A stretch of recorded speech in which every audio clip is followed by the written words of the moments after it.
here. I believe he's the president of Ghana. Either or, he coming down here to do a ceremony on the behalf of the indigenous slaves that have died, I guess, and to talk about reparations, or to get his hands on that reparation money. And the Black Americans are pissed off. They are pissed off. And here's the thing: I don't think Black Americans are realizing what is going on in the world of Africa, and how America is like chickening right now to Africa. There's a reason why these African countries are getting back all their artifacts and all like their indigenous slave dead bodies from Europe right now. And I'm not gonna say Africa, I'm gonna say Nigeria, Mali, Ethiopia, Ghana, and Senegal and Benin. Like, they're the leading countries in Africa right now that are getting all their artifacts and stuff returned right now. Either or, these African countries have been on these Europeans' neck, and they have been having the help of China and Russia, whatever the case be.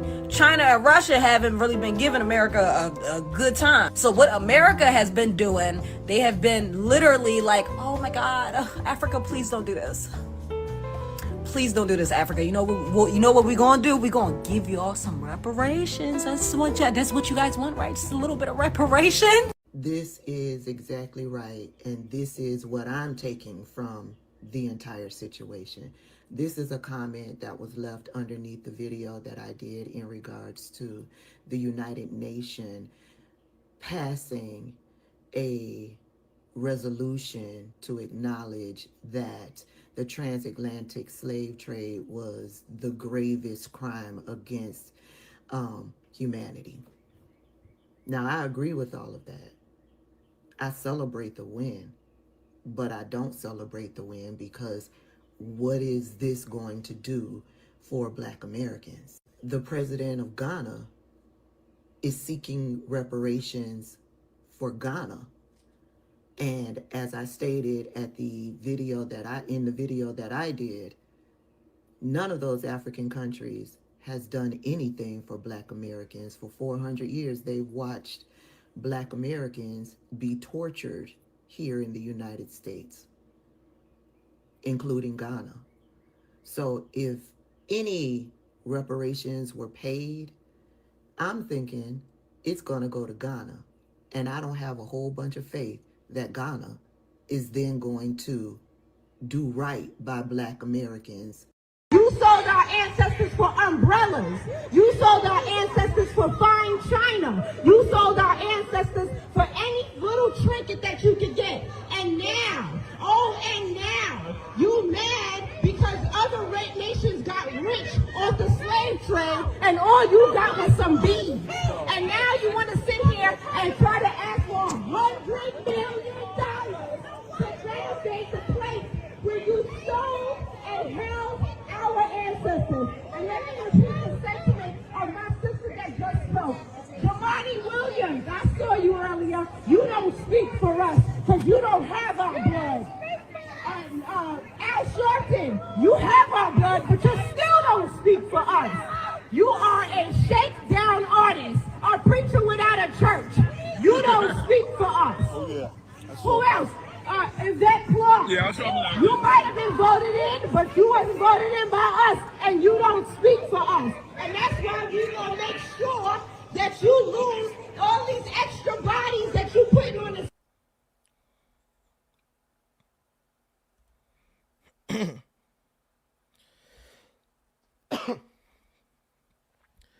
The headlines are buzzing. Ghana is finally taking a stand, drafting the papers to sue Western nations for the debt of centuries of reparations. It's a word that carries the weight of iron chains and blood-soaked soil. And you can hear the collective intake of the breath across the Atlantic Ocean. In the States, there's a sting, there's a burning that comes with this declaration that goes beyond politics. You see, in the comments, the late night debates, FBA, ADOS, Tariq Nasheed, Yvette Carnell, African Americans the descendants of the slaves who endured the Middle Passage, who have spent generations fighting for a seat at the table that was built with the bones of their ancestors, are feeling a bitter irony. There's this simmering anger. We endured the Jim Crow laws, the redlining, the systemic grinding of our people on this soil.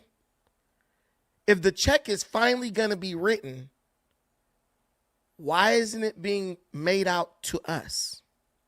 Why does the land that remained get the recompense while the diaspora continues to suffer? But here's the jagged pill that no one wants to swallow. I'm going to tell the Ghanaians, just like I'm going to tell the African Americans, you ain't getting no damn reparations. I know it hurts. I know you're mad. But as my brother O'Shea Duke Jackson once said, it's not my fault. See, one thing I can say about Ghana is those sneaky African bastards came correct. They watched FBA struggle for years and years and years in an attempt to get reparations. They paid attention to every single thing FBA did wrong, and they probably even paid attention to people like me and the way I would criticize FBA about the way they were going about attempting to get reparations. And Ghana, in a way, made sure that they didn't make any of the mistakes or leave any of the loopholes that FBA ADOS left for the Western civilizations to slip through in an effort to keep from having to pay reparations. Understand something. They came with a number. That was the first mistake FBA made. Ghana came with at least a feasible number. They're like, look, you screwed us over, you beat us down, you whooped us up, you took our artifacts, the bones of our ancestors are still buried over in Kalamazoo somewhere, but we gonna call it even for $100 million. Think about that. What did Ghana do differently from FBA? They settled on a feasible number, $100 million. Elon Musk could write you a check for $100 million and it'll cash, right? What did FBA do? Did FBA settle on a number? No, FBA, we want 17 billion gazillion million for $1 billion. And that's only the first payment. FBA came out the gate demanding a number that would literally require every single piece of currency on earth to be handed over to African Americans for that number to actually be reached. FBA came in demanding that America literally collapse the American economy in order to give them reparations. So on that one, I would say Ghana took a step in the right direction. Ghana watched FBA. They watched how disorganized it was. They watched how ignorant these people were in their operating or their requests for reparations. They watched how unprofessional they were, and really how xenophobic and hateful they were. And they said, just wait. They're going to ruin their opportunity to get reparations. And the moment they ruin their opportunity to get reparations and the government settles on the fact that ain't no reparations going to be paid out to them, we're going to step in and try to claim reparations on their behalf for our benefit. Ghana ready to, the tribes of Ghana are ready to do Black America like they did us back in the day. They ready to sell us out for the low. Because if you tell me that $100 million is enough to pay for reparations for all these black folks, we all know that that just ain't going to be enough. But Ghana understood something. Something is better than nothing. And they know that they really don't deserve nothing. But they're like, if we could finagle and do the old African payment scheme or one of the scams that they run, we'll be able to get that reparations money and the debt will be considered paid. Now, a long time ago, the lawyers, there were lawyers, I'll give credit where credit is due, even though we beefing right now. My boy Philip Lindsay, the lawyer, that brother got up on Dinah Samir's channel over at Search for Uhuru, and he laid down some facts. He's a lawyer, and he made it very clear that in order for the African American to get reparations, they would have to go through African nations and get those nations to sue the United States and the UK for reparations on their behalf. A lot of lawyers, a lot of black lawyers came out. They took this all the way to the Supreme Court, and they basically identified this as the only way to do it. Now, I don't know if what Ghana is doing is being backed by African Americans. It very well could be. But we're so disjointed and disorganized, you would never know. We're so out of touch with each other and individualistic, you would never even know if it was a group of African Americans behind the Ghanaians pushing them, right, to sue for the reparations on our behalf. So you can't rule that out. But as far as we can tell, it looks like Ghana is just making a play on reparations after they saw that FBA and ADOS basically failed at acquiring reparations from the United States government, right? But the black lawyers, they told us what we needed to do.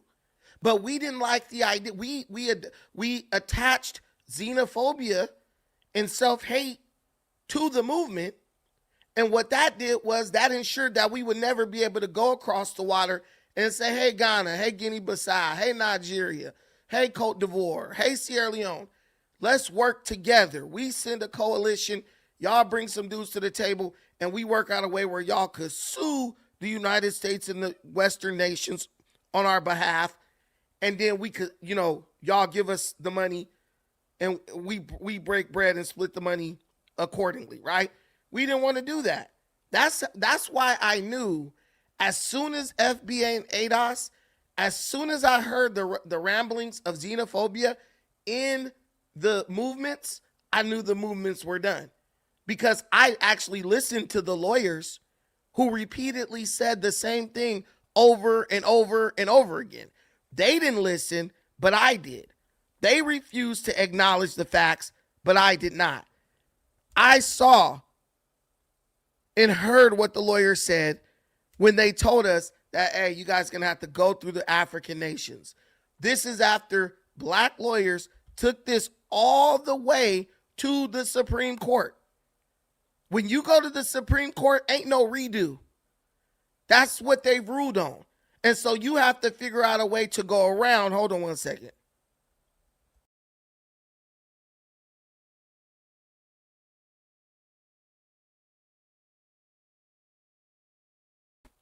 So you're going to have to figure out a way to go around the ruling of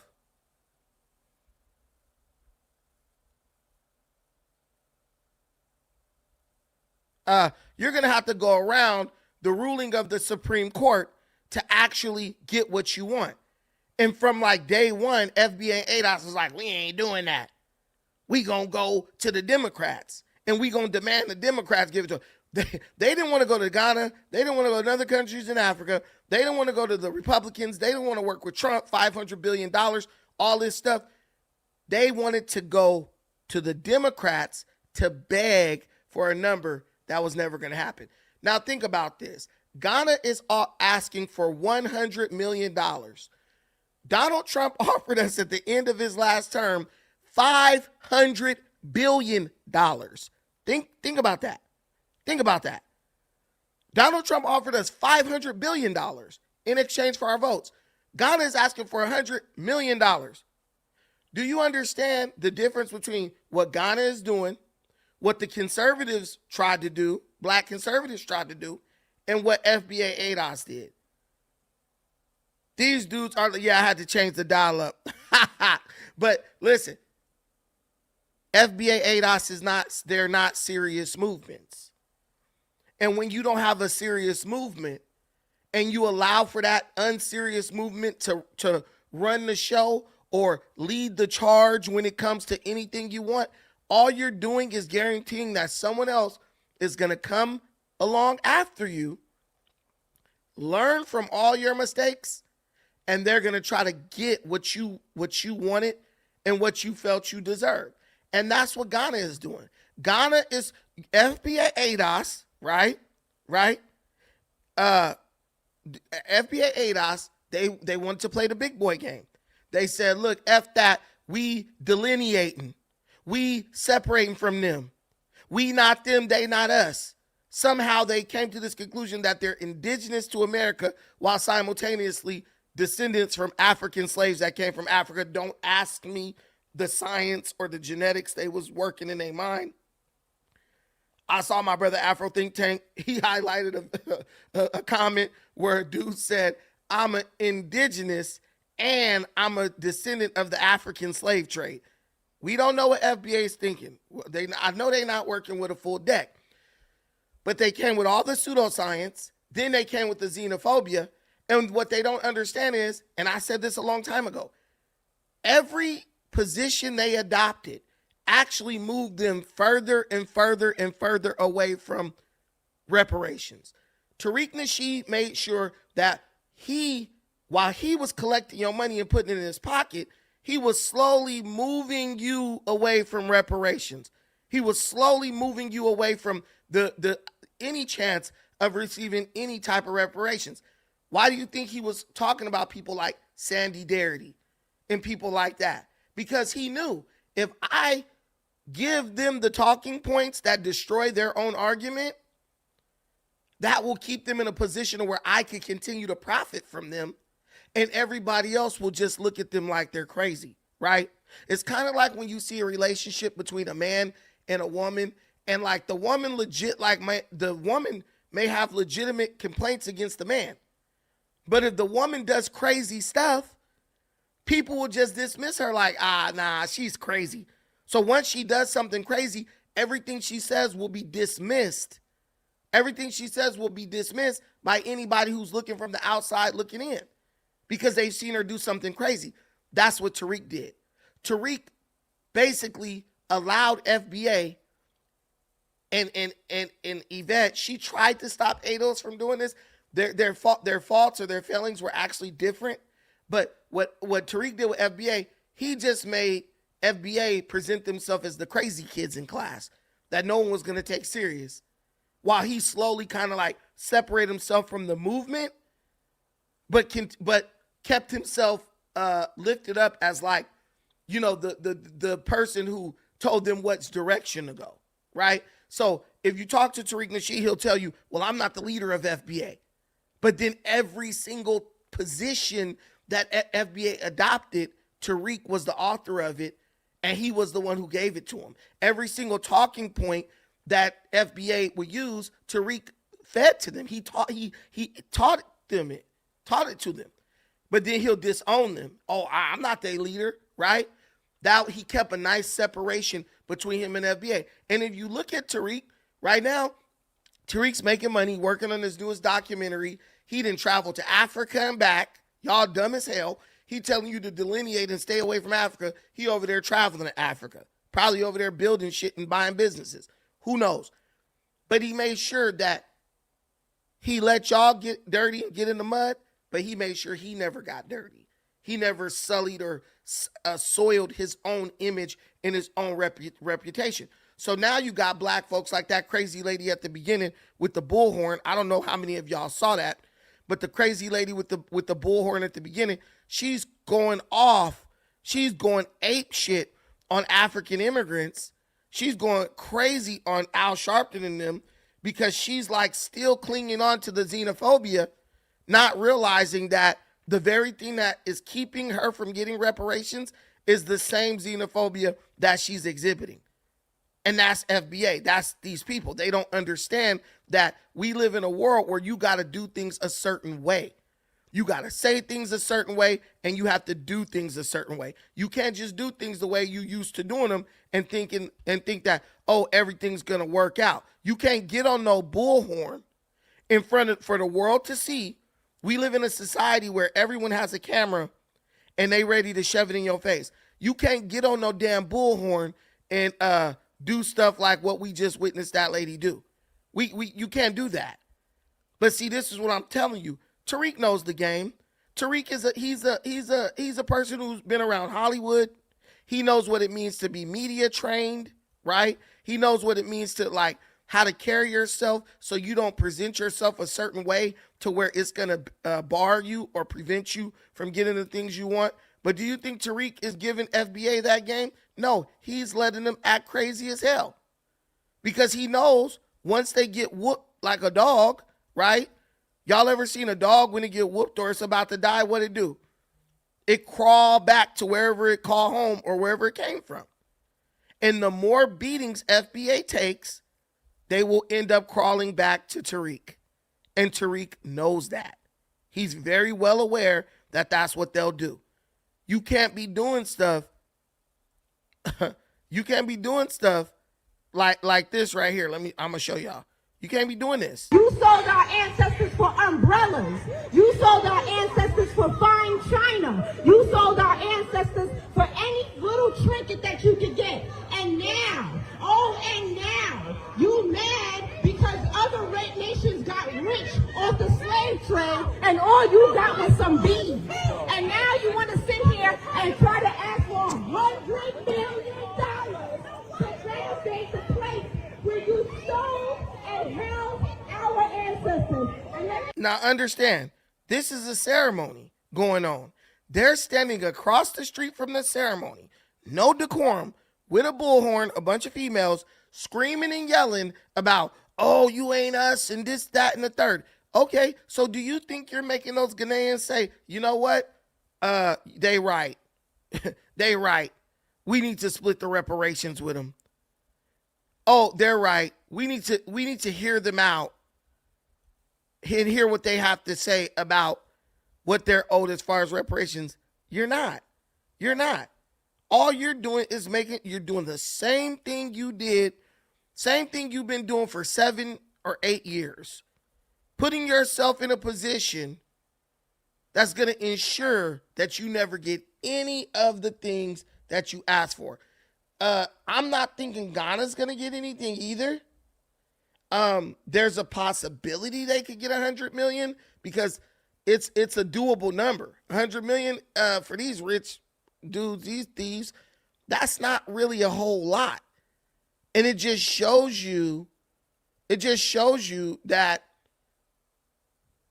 when you got a nation trying to get something, it's a lot different than when you got an online club of morons trying to get something. And that was the problem. It was just the internet. It was an internet movement. There was no vetting. There was nobody who was identified or singled out as like the spokesperson or the representative. So then you just had a bunch of people moving purely on emotion, right? Out here representing the cause of FBA. And I'll tell you the truth, they're even representing the cause of ADOS. Yvette kept hers a little bit more in line. Yvette kept hers. You guys don't want to see my tether hairline. I couldn't get an edge up because I got to make sure that don't look like a tether hairline.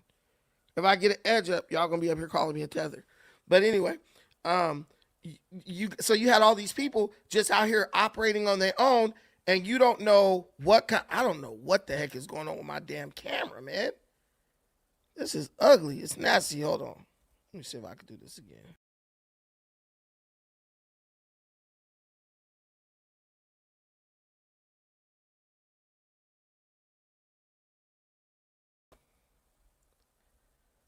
But yeah. So you had all these people out Yeah, I think that's what it was. I think that's what it is. I'm going to reload one.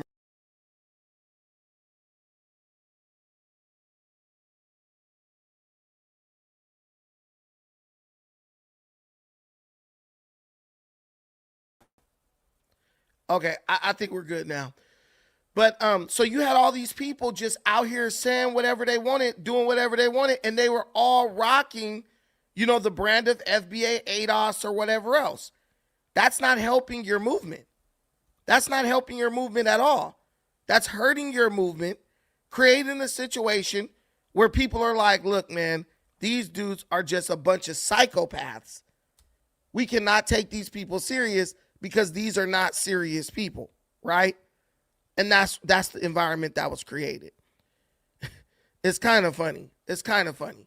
But like I said earlier, I don't think anyone is going to get reparations. I don't think anyone is going to get reparations. And I'm going to run down a couple reasons why. Do your research. There's no 100. Bro, what are you talking about? That's what they're asking for. They're asking for 100 million. What are you talking about? I'm not. They're asking for 100 million. What are you guys talking about? That's what they're asking for. I don't think they're even asking for it all in cash.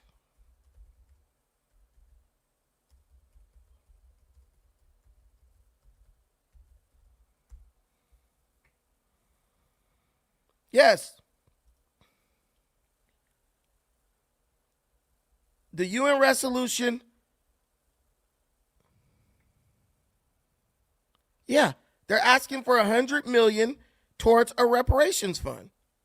What are you talking about? Am I wrong? I could be wrong because I just looked it up. I looked it up on AI before. But basically, they're estimating what it would cost would be like 100 million. But this is what I'm saying. People are like, I love that we got people in the comments and they sold us. Why would we pay them and all this stuff? Listen, the white man is looking at you just the same. He's like, why would I pay you? The same way you feel about Ghana asking for reparations is the same way the white man feel about you asking for reparations.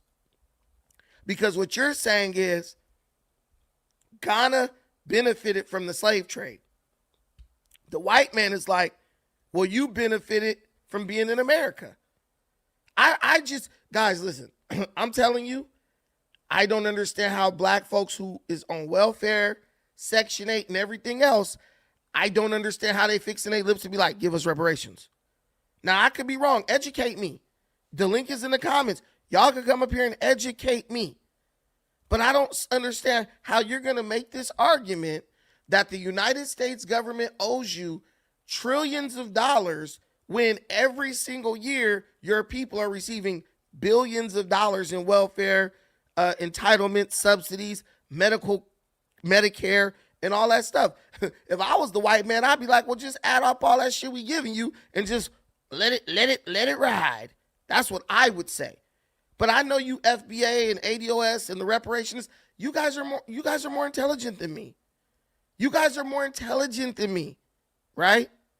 Here's the first thing. Let me just tell you while I wait for people to click the link, because y'all come over. We family. This is a family discussion.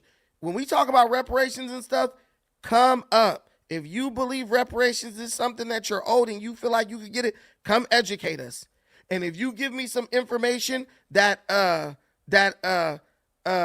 don't know, look. That will be the new protocol. Albert is saying I'm spreading propaganda. Albert, if someone's spreading propaganda, it is your obligation to go up and correct it. There's the link. Come up and correct the propaganda. Or will you sit in the audience and allow your people to be sold propaganda? This is why no one can say that this channel is based on lies. That's just that's literally just a stalling tactic. Everyone is invited to come up. I put the link in the comments. I'm putting it again. You're propaganda. Da-da-da. You like a monkey. You see something happening, but instead of going to do something about it, you're pointing your finger straight out, like that's going to do something. If you saying that I'm spewing propaganda, if you're saying that I'm doing anything, click the link and come up. I don't believe you're a monkey. I do believe some of y'all niggas is monkeys. But that's you. You like the monkey on the Planet of the Apes. You gonna scream and holler at what I'm saying, but you're not gonna come up to correct it in real time. That's all I'm saying. And this is the way it's always been. This is why I stopped talking about this type of shit. Because everyone just started saying, Brandon's this, Brandon's that, Brandon's that. But when Brandon would come confront him and address it and say, click the link and come up, nobody wants to come up. So that's what we do best. That's what black people do. They're doing exactly what ADOS is doing, what FBA is doing. They create a narrative in their mind. And they say it don't matter how much evidence and proof we see, we're just going to keep believing this. That's why niggas like Umar Johnson could scam y'all. That's why Tariq could scam y'all. That's why Yvette Carnell could scam y'all. Because that's why Dr. Arakana Chiambori can scam you. Because they know that once a black person got their mind fixated on something, once we have adopted an idea and nursed it to maturity, we will never let go of it. We will never let go. Some black folks die with a false idea that they know is false. Low value man. I know you didn't turn on me too, bro. Come on, man. We supposed to be brother. Brandon, shut the F up. You have no business telling FBA, niggas, what the F they finna do with this? You crunchy black a goosey dookie suit, nigga. That was actually funny. But guys, this is what I want to tell you guys. When y'all get mad at me and we don't want to watch him no more. Look, my black people who have the ability to think, stop for a second and just think. If he's telling lies, if he's spreading propaganda, why aren't the people accusing him going up in real time, debunking what he has to say, telling us the truth? Ask yourself that question. If I'm the one who hate you and they the one who love you and want you to know the truth, why don't they just click the link and come on up? Hey, Brandon, you're wrong about this. I looked it up. Yada, yada, yada. This. Oh, okay, my brother. My bad. Thank you. Thank you for educating me. They don't do it because all we want to do is criticize somebody who's doing something we're unwilling to do. Somebody got to teach our people, because our people, but despite what we may think, our people don't come out the womb knowing everything. That's what black folks think. The world is changing. What was Les Brown? The 3 C's. Change, competition, and complexity. The world is changing faster than any of us can keep up with. That's why we need each other to stay up to date as to what's going on. The world, we're facing unprecedented levels of competition in this world. That's why we need each other, so we can help each other compete. And the last one is complexity. Things are more complex than ever. Even when you break down what the Ghanaians are asking for, you really don't understand what they're asking for. But to me, it's a play, because it's like, white folks is like, we can't give back all that shit that they talking about. We don't even got half that shit they talking about. And that's where the money gonna come in. All right, just compensate. Just give us, what is reparations? Repair. We know you can't give us the bones of our ancestors that died in America if you the UK. So what do you want? We want money. I keep telling y'all, when y'all buying into this communist bullshit, this socialist garbage, your people are not socialist. They are not communist. An African is about a bag. Even an African, if you talk about socialism, that's only so he could steal from you. You know why Kwame Nkrumah was like, socialism? Because he's a fucking thief. That's why. That's why the tribal chiefs of his country turned on his ass. They said, no, socialism my ass, nigga. You going to be trying to get our money and then steal it. They know they own people. I'm not going to say that I know Kwame Nkrumah better than the tribal chieftains of his own country. They know what happens. They know Africa's corrupt. They know there's a lot of corruption over there. So they was like, hell no, you out of here, buddy. So listen, let's get into the science of it since none of y'all want to come up. Then y'all don't come up. Then y'all at the Church of Brandon and y'all want to be taught. So here's the main issue. It all comes down to individual versus collective responsibility. Y'all know what those words are? I'm not looking up all these definitions. I'm talking to my peers right now. Let's get the energy. Yeah. Feel the rhythm. No, I'm just kidding. Okay, so it's all about individual versus collective responsibility. So a primary legal argument is that current taxpayers, many of whom are the descendants of post-slavery immigrants, right? A bunch of white people in America come from white people who came after slavery ended. The Irish, the Scottish, a lot of the Jews, all this stuff, they came after slavery ended. A lot of the Jewish people will be like, well, the Jews participated in the slave trade. Well, bro, a lot of the descendants, they're people who came after World War II. So how you expect them to pay you is beyond everybody, not just beyond me. So, or even people, they're descendants of post-slavery immigrants or people who are the descendants of people who fought to end slavery. So imagine you telling a dude like, you owe me reparations. And bro, like, my family never owned slaves. We were actually Quakers, and we believed in, I got you, RF, give me 2 minutes. We believed in, like, slavery was immoral. You want them to pay you too? Right? This perspective argues that guilt is not inherited, and punishing the present generation for the actions of a dead one create a cycle of resentment rather than justice. And I said this so many times. You are going to end up with other races turning on black people. We don't believe it's possible, but do you see the way people are turning on ICE? Do you see the way people out in the street with guns and stuff going after ICE, shooting at them, hitting them with cars and stuff? That could be you. You don't believe it could happen because you've grown comfortable in America. But I'm telling you, if people get so hysterical that they will try to fight the police, knowing that they're going to do forever in jail if they kill a cop, what do you think they'll do to your black ass? You're more likely to create an environment of resentment than get reparations. And if you create an environment of resentment, you're going to be in a world of trouble. Now, the reason why Ghana's not going to get shit is because of the complicity of the African kingdoms. Regarding Ghana's specific claims, critics point to the historical reality that many powerful West African ethnic groups and kingdoms, such as the Ashanti Empire, were active participants in the Atlantic slave trade. These entities grew wealthy by capturing and selling neighboring tribes to Europeans. Critics argue it is logically inconsistent for a nation to sue for damages when its foundational power structures were built on the profits of the very trade they are now condemning. Understand that? Does that make sense to y'all? They participated in the slave trade. They ain't getting shit. Black Americans voluntarily became Americans. So we can't go after Americans who are the descendants of people, many of whom are descendants of people who never even owned a slave. You can't expect them to pay for something that they were never part of. And how do you decipher who's who? Nobody knows. I got some people up here now, so y'all in the building.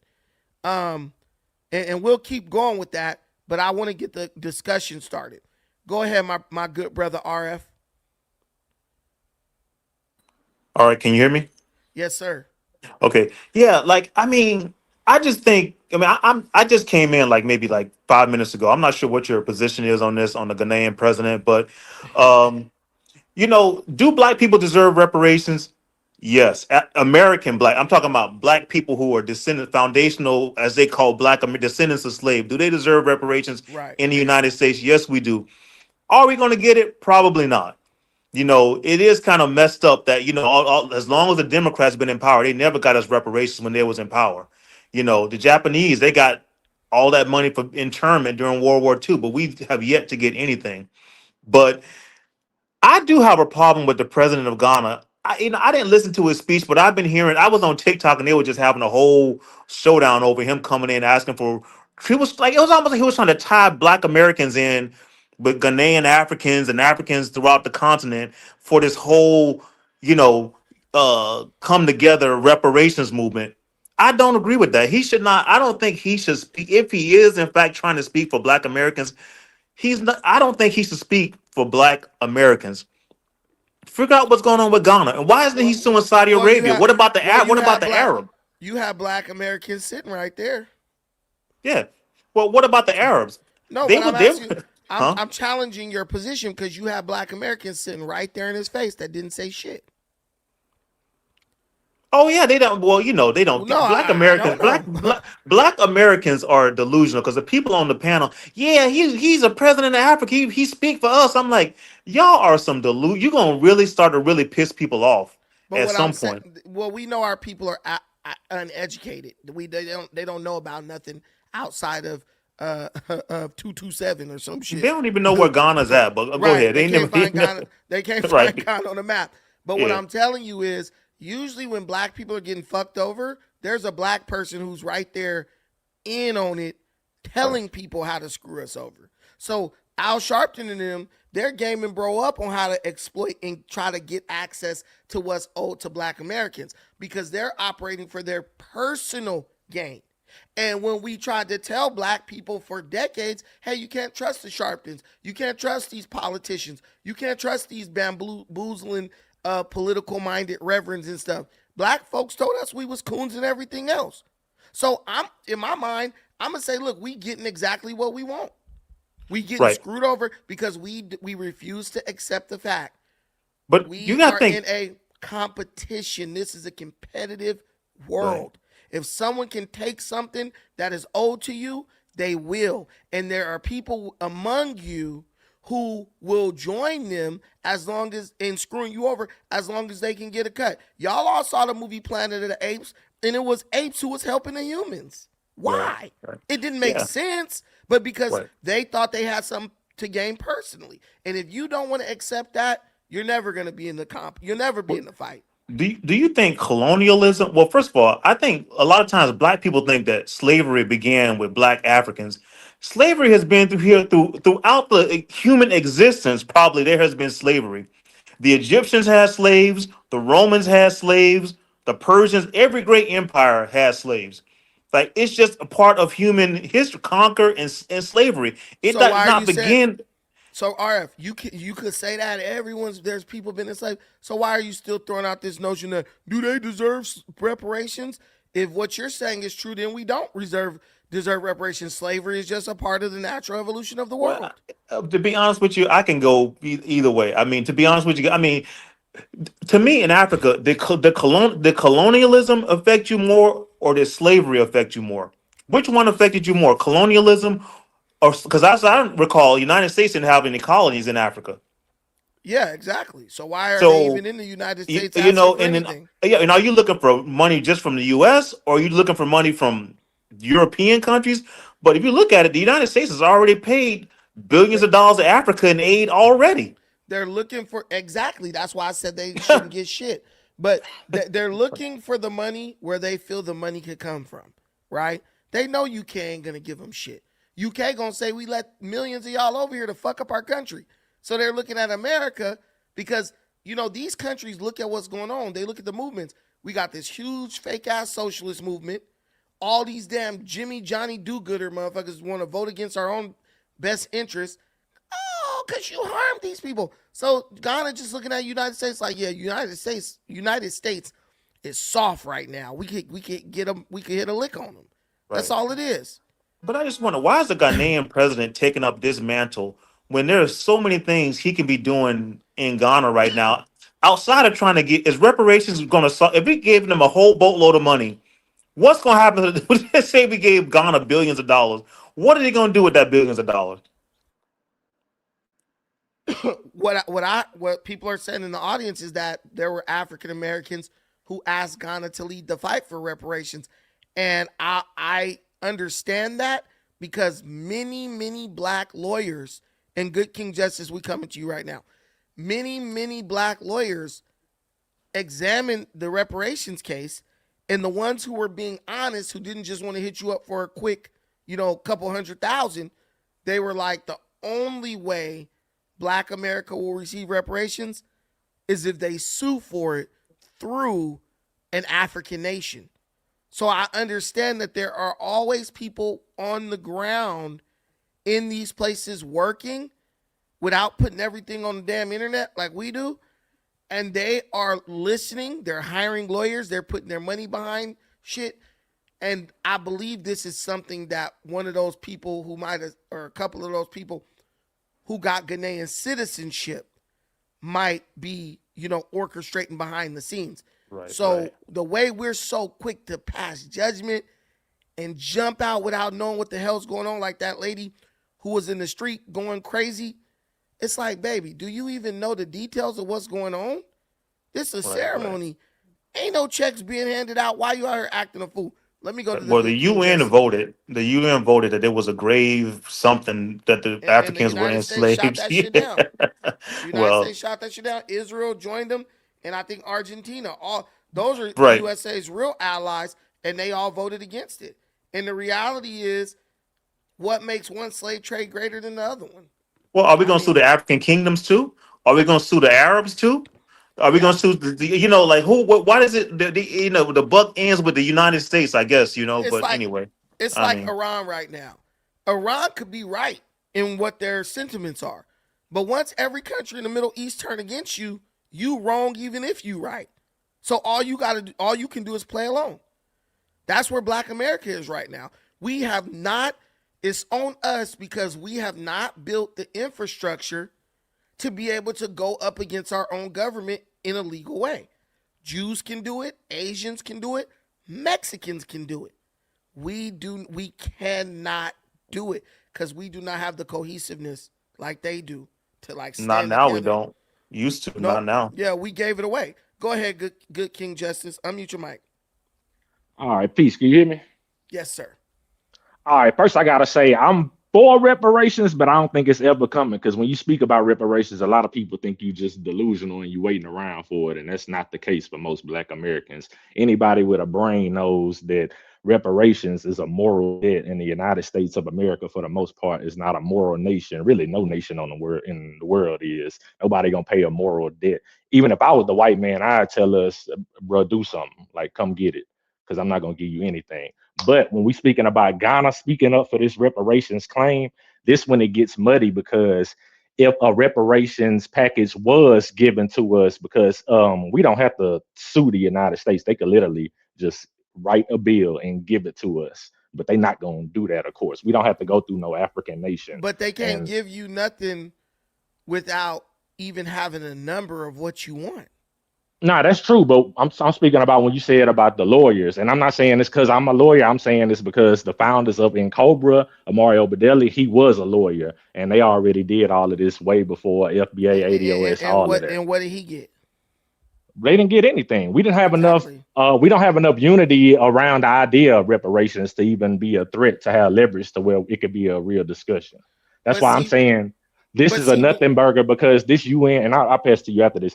This UN resolution, they said even on their sites and in the resolution, it says it's non-legally binding. So basically, it's just some symbolism. Like, okay, slavery was wrong.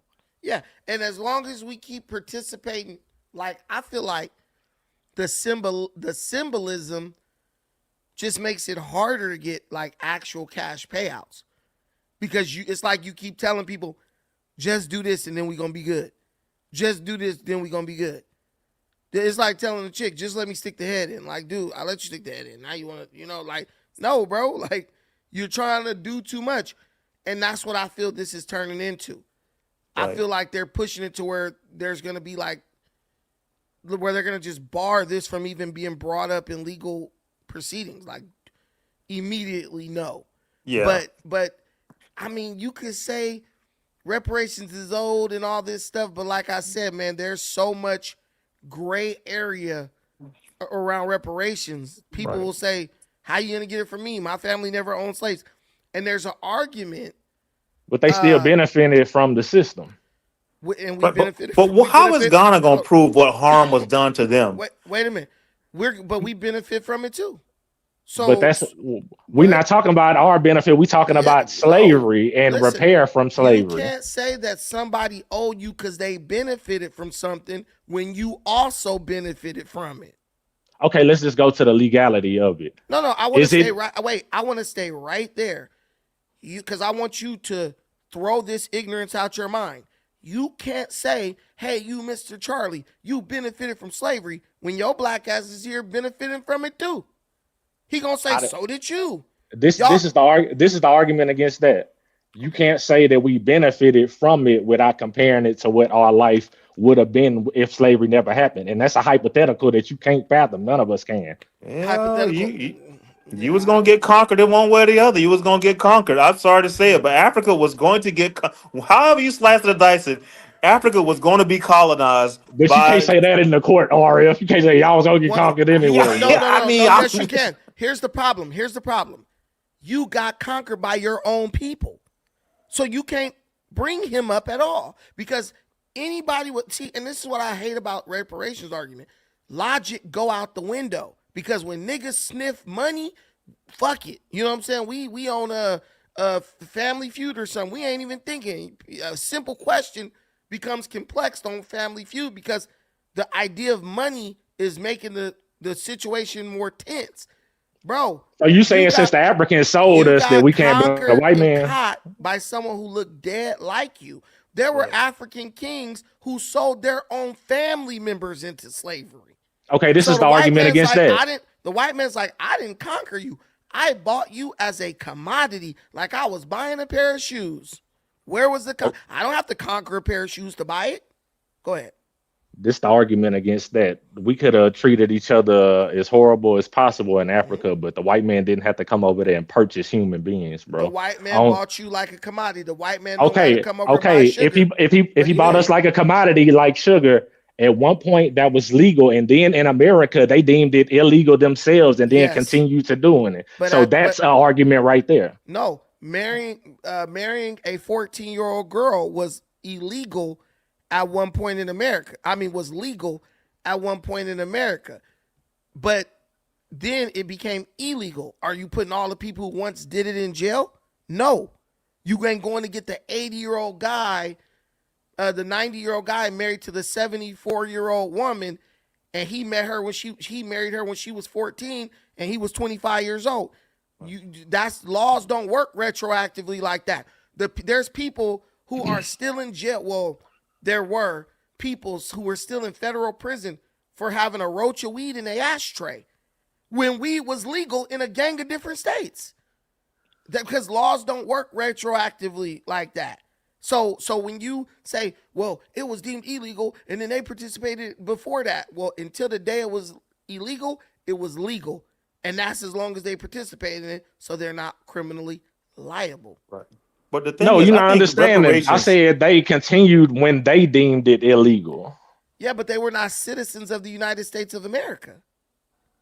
The white people were citizens. Are you talking about the Africans wasn't citizens of the United States of America? Africans or white people no, this is what I'm saying. It was illegal to import Africans into America, and they continue to do that. Yes, but but it's hard to prove. If you look at the movie Amistad, that's what the Amistad case was. People were saying, nah, we didn't bring them from Africa to here. We brought them from Cuba, Brazil, and shit like that. Yeah, we brought them from Cuba. We brought them from Jamaica and shit like that. So, yes, you can argue that, but how you going to prove it? Because even back in that day, it was incredibly difficult to prove that. You're going to have to find Matthew McConaughey or something to prove it. He probably ain't going to show up. But what I'm saying is, when you really just when the minds get together and really break this shit down, man, it's really a very hard argument to make. And if you allow this to go towards cash payments, it's probably going to be tied up in court for a decade till we all dead. Because I could see somebody got to Infinity. You got to turn your background on. It just speaks to the bigger problem of the lack of real organizational efforts in Black America. Because this is a African head of state speaking up. We don't have nobody that's on that level. So well, he's not even in our jury. He's not even. We're not under his jurisdiction. He's not even our like. How is he speaking for all? No, but that's what I'm saying. We don't have one. Like Tariq, not our head of state. Farrakhan, not our head of state. Umar, not our head of state. We don't have. Donald Trump is our head of state. You don't even need a black person to I mean, a black person to bring this case, as far as we are concerned. But I think it needs to be narrowly focused on American black descendants of slaves. If you're going to do it, you can't encompass all of Africans, sub-Saharan Africans that were enslaved. It has to be focused on black Americans. Now he can because he ahead. I don't agree with him, but he can. He can do what the fuck he want because he's ahead of state, bro. My thing is, soon as you call yourself a black American, I feel like it disqualifies you from reparations because it's like you're a part of the entity that you're claiming wronged you, bro. It's like me suing my own arm for slapping the shit out of me. No, you're a part of this now. Yes. Well, you agree, I mean, and you came into it willingly. You come into America willingly, bro. Well, I don't know. No, you entered into American citizenship willingly. They gave you the opportunity to take your black ass back to Africa. I don't know if they did that. They say if you want to go back to Africa, Liberia to all of us, bro. Listen, man, I'm telling you right now, do not argue on things that are already understood. I'll tell you, I wouldn't want to be in Liberia. They offered back to Africa. They offered go to Nova Scotia if you want to go with the British, right? And then when them niggas went to Nova Scotia, they offered to take them back to Africa from there because they didn't like it. You got the offer to leave this place. You chose to stay in this place. You wanted to be an American. My granny, I used to be like, Grandma, did y'all ever talk about being from Africa and shit? She was like, nah, we was mostly focused on just being American. We were really trying to like prove ourselves as Americans. I'm like, bruh, we fought to get up in here. It's like you fought to get up in somebody's car, but then they fart. Now you tripping like, oh, y'all owe me reparations. Like, no, dude, like you fought to be up in the car with us. And I kind of get the white man. Guys, let me move it on to Infinity. Go ahead, Infinity. Unmute your microphone. Hello, can you hear me? Yes, sir. Yeah, did you see my avatar? Do you see my avatar? Did I see? Can you look at it? My avatar? Oh, I thought you said, "Do I see your asshole?" I was like, "What is this?" No, the avatar. Yeah, I see your avatar. It's What's up with it? That's England's currency during slavery. Do you know where the gold comes from for making that coin? Africa. It comes from Africa. Yep. Right. This thing's way more serious than what you think. It is. I don't like those. I do not like those FBA people. I despise them. I do not like them at all. They don't know England, France, Holland, Holland, Denmark, France. Who else? Let me ask you one question. And even Portugal. Let me ask you one question. When you say Holland, right? I say Holland. Yeah. You're like Holland. Why do you have to put Holland on there? They don't know. They don't know. Most European countries, 24-karat currencies came from Africa during slavery. The thing's way more serious than what you think. Right. They don't know. They don't know what that was given to them through the slave fortresses. Right. That's called a Guinea coin. But it was given to them. You're looking at. It was given to them by African kings. Yeah, that was from Ghana. Yeah, but most of the crown jewels came from India. But what I'm saying, what's the difference? India ain't no fuck all day long. They got nothing. They're stingy. They're useless. Them people. That's from Africa.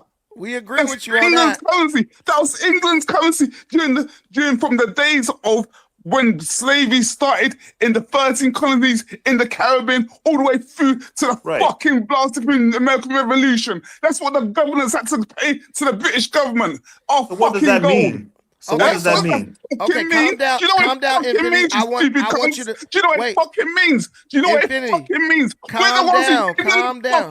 Not the fucking other way. Oh, he So shut emotional, your man. fucking So calm down, mouth. calm down, What calm you down. fucking giving? They were fucking giving. Do you know what got brought onto the land of Africa? It was Bro, fucking guns. They you stopped you can't from let fucking any. guns. You can't. From being fucking executed. Oh my Infinity, you God. can't let Fucking wars. Infinity. You can't let any historical event get you this emotional, brother. Calm down, Yeah, bro. Calm down, fucking chatting bro. rubbish all the time. They keep Rubbish. chatting fucking rubbish. Yeah, The but things we're way not. more We're not serious. people. Do you know- But we're you know not what? FBA identifiers. We're not people I know, identified but as do you know FBA. something? Well, I might be Can I FBI say what? identifying. I'm gonna be calm. I'm gonna be calm. Do you know what? Somebody said he's spitting facts. He's spitting. All right. Hold on. Do you know those European? Do you know those European? Can I say something? Go ahead. Do you know We those listening. European countries? Yeah. Do you know those European countries that abstain from voting for saying that slavery was an atrocious act? Yeah. Yeah. It's all the countries whose currencies are made of our gold. England, France, Holland, Our gold. Denmark. He's talking about of African gold. He's saying all the Yes. countries whose currency is made of African is all the countries whose currency is backed by African gold refuse It's not to call. they actually currencies were 23 But they're karat not currencies. passing out these Can I be gold honest? They're I'm not so passing out. I'm so tired of African countries still just. It's time to move forward. Like it's just Man, like may I ask- I mean, Do you know? I come from the coast of Africa. Where do My you live now? great. Huh? Where do you live now? I was born in England, but I come from Well, that's your Accra in Ghana, country. yeah. So you're a black Brit and you're mad at your own country. Yes. but my the Africans in the UK don't great-grandfather- identify as British. They Yeah, all no, we but say where you're from. They be Yes. My mum had a British passport when she came back in the 1950s. Was a British colony. What African country are you from? Yeah. he's from He the don't rock UK. He's nation. not from no African country. I mean, his Oh, he people. said he's from Born British. I was born in England. I was Where born your in people England. from? No. Yeah. I was born Yeah, in where your England, people- but where your my people from? family come from Ghana. Ghana. He said Ghana when he first came. Oh, okay, so his God. president was over here. That's I who his mean, president and arguing for. And this is why it's Yeah. and this is why, hold on, guys. And this is why this conversation is so complicated because it's like nationalistically, you are a Brit. So you are like, yeah, you are. Yeah, you are. You were born there. I could have dual currency. Dual citizenship. Passport. But Yeah. the way you going hard, I would expect somebody like you to renounce your citizenship and go back to Ghana and go hard from over there. They won't never do that. They won't. That's where they draw the line. They ain't going back over there. It's like your mama. It's like no, listen. It's like back in the day. We black, right? We family. We know we have similar experience. It's like telling your mom she owe you money. You live in her house. How the fuck do she owe you? I understand. I understand that. And if you say you owe me, there's a bunch of black British people that's on welfare and everything else. I got a homegirl named Linda. Yeah. She's from the UK. She was illegal in America and still was getting her freaking welfare check from the UK. I don't know how she was doing it. I don't know how she done that. I don't know how she done that. No, I don't know how she did it either, but she was still doing it because I know her ass was balling on the jumbotron at her, and she's like, "Yeah, I still get my payments from the UK," and I was like, "What the fuck?" It's not hard to fraud the UK. They get that council housing, and the migrants go right into housing.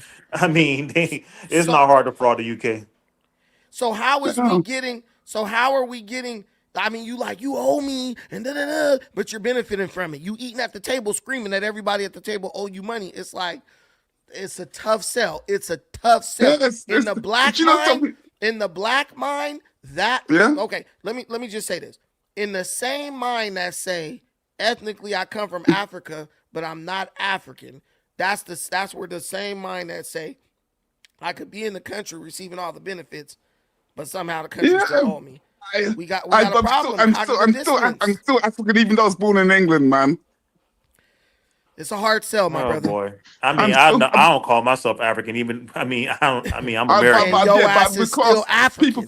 Yeah, I'm not I don't care if you not voted African. Crenshaw Mafia. You are still African, all right? No, Whether I'm you not. like it or not. The So difference how we between- the African difference bred between- and Infinity ain't African? The Let's difference take your between damn- me and the guy with the coin is if I'm going to visit my parents and grandparents and people, they're in the other state over. I don't have to go back to another country or Africa No, or his continent to grandparents are visit in my England people. too. His grandparents are in England too. Well, then why is he talking about he's African? He's Ghanaian or whatever. He's not Ghanaian. Look, Guys. look. He got Say something. Ghanaian ancestry. Look. Ghana, before this independence, was a British colony up to 1957. So was Jamaica and Trinidad. I think they were the first. It was Ghana, then Trinidad and Jamaica. They're the ones that got their independence. So do it like this. Who was the last generation in your family to live in Ghana? Well, my mum. Then she come to England in 1957 or in the 1950s, and she had a British passport. But even most people in Ghana had British passports. They were a British colony. Okay. Another question: How does Ghana force these European nations to give y'all back y'all artifacts without having the power to sanction them or do anything to them militarily? Do you know something? I know that. Do you know something? We want that. You know something? For the reparations for the 13 colonies. You want see the avatar? You look at my avatar again. Look at it closely. Yeah, we see it. We see the avatar. You look at it closely. We see the white man. We see the cracker. Can I say something seriously? Yes. If the British didn't take them artifacts, they'd be gone now. Hold on. I ain't even gonna lie. They wouldn't even be there no more. All right, guys. Hold Listen, on. That's what you want. We gotta You calm want down. that. Hold on. I gotta bring up Kala. Let me add him to the stage. Don't go anywhere because somebody's gonna go to the back. I'll go down. I'll drop. I'm gonna go. All right. Bring your ass back up though. Talking about I ain't African. I'm from Crenshaw Mafia. I'm not African. Definitely not African. All right. Definitely African, bro. All right, Kala. What up, Kala? Kala, are you there? He in Liberia. Yes, sir. Am I on? We hear you. Yes, we hear you. Am I up?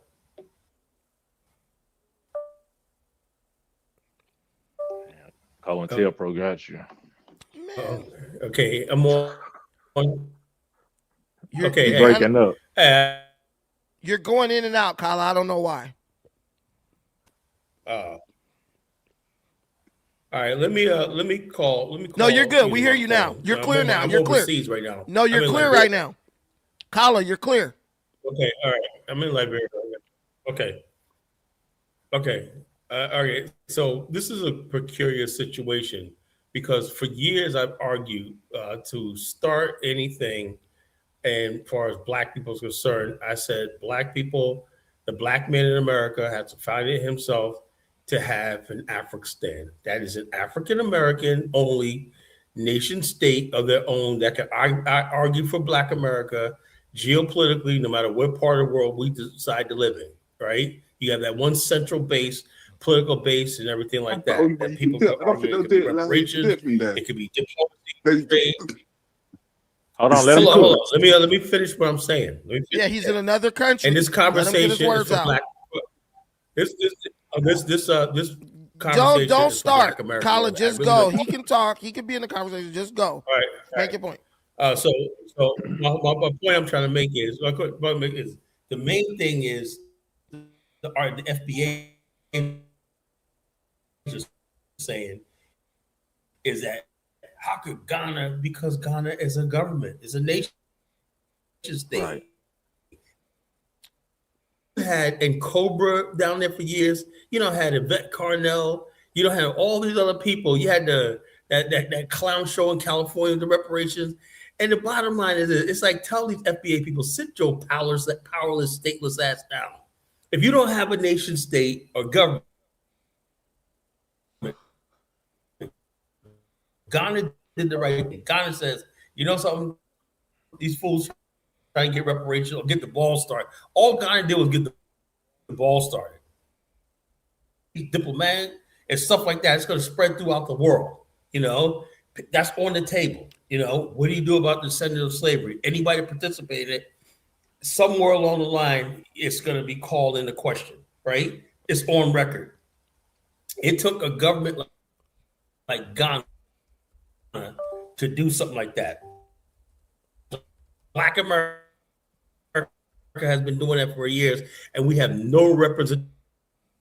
What I was, it ain't my exactly my cup of tea, but it's better than nothing. We've been taking L's for what, last 100 years, and this is, I think, is a victory.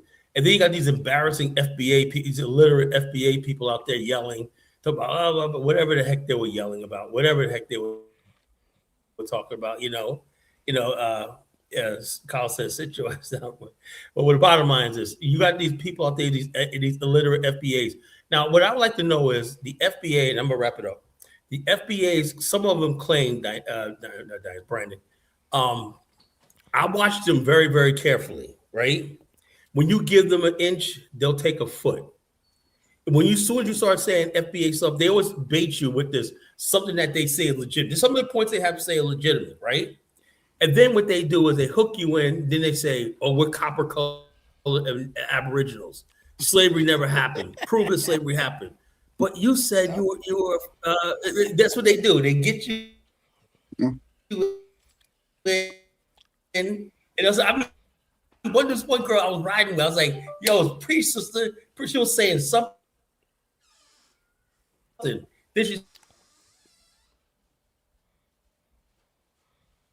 Dang, you went out, Colin. Or they want to be slave descendants. Okay, so we get what you're saying. And I said true, man. The FBA doesn't understand what they want to be. They want to be slave descendants or Native Americans. Because I'm in Liberia right now. I talked to a friend of mine who's a publisher of International Folk Magazine.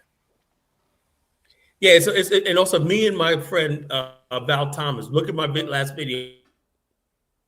I post him up there. He's a publisher of International Focus magazine, and he's over in Liberia. He's been there for years. And so we just had a freaking good laugh at their expense. He goes. I heard one of them say that they weren't slaves, and he fell out on the floor laughing. He said, "See, for us, when we listen to hear this, somebody actually said the dude looked like he came from the Congo." Talking about he was a freaking Navajo. He was on the floor laughing. He said, "Who is spreading this stuff?" And I told him about Tariq Nasheed and all these other people. And I said, Tariq is basically says he doesn't believe in that, right? But he takes money from and rides with people who believe in the wobble theories. Yeah, he'll say to feed them. What'd you say, Good King? He'll say it to feed because he knows. Okay, Colin, you breaking up real bad. You were like good, but you breaking up. So we're gonna move to the next person. Thank you. We get the gist of what you're saying. He'll let all these people be in this chat, and he doesn't check them. Okay, let me bring Amos in, and go ahead, Amos. Hey, Brenda, can you hear me? Yeah, loud and clear. Nice headphones. Oh, okay. Hey, good evening to the chat. What's up to everybody? I got off of work. Hey, peace. I got off of work and I joined this convo. Very, very interesting, man. Brandon, you sure know how to pick them. Disclaimer: Brandon and myself, we've gone back and forth for years, but he's a brother of mine, very intellectual. Love his comments, and I just wanted to chime in on all this stuff. A lot of the points that were said previously were wonderful.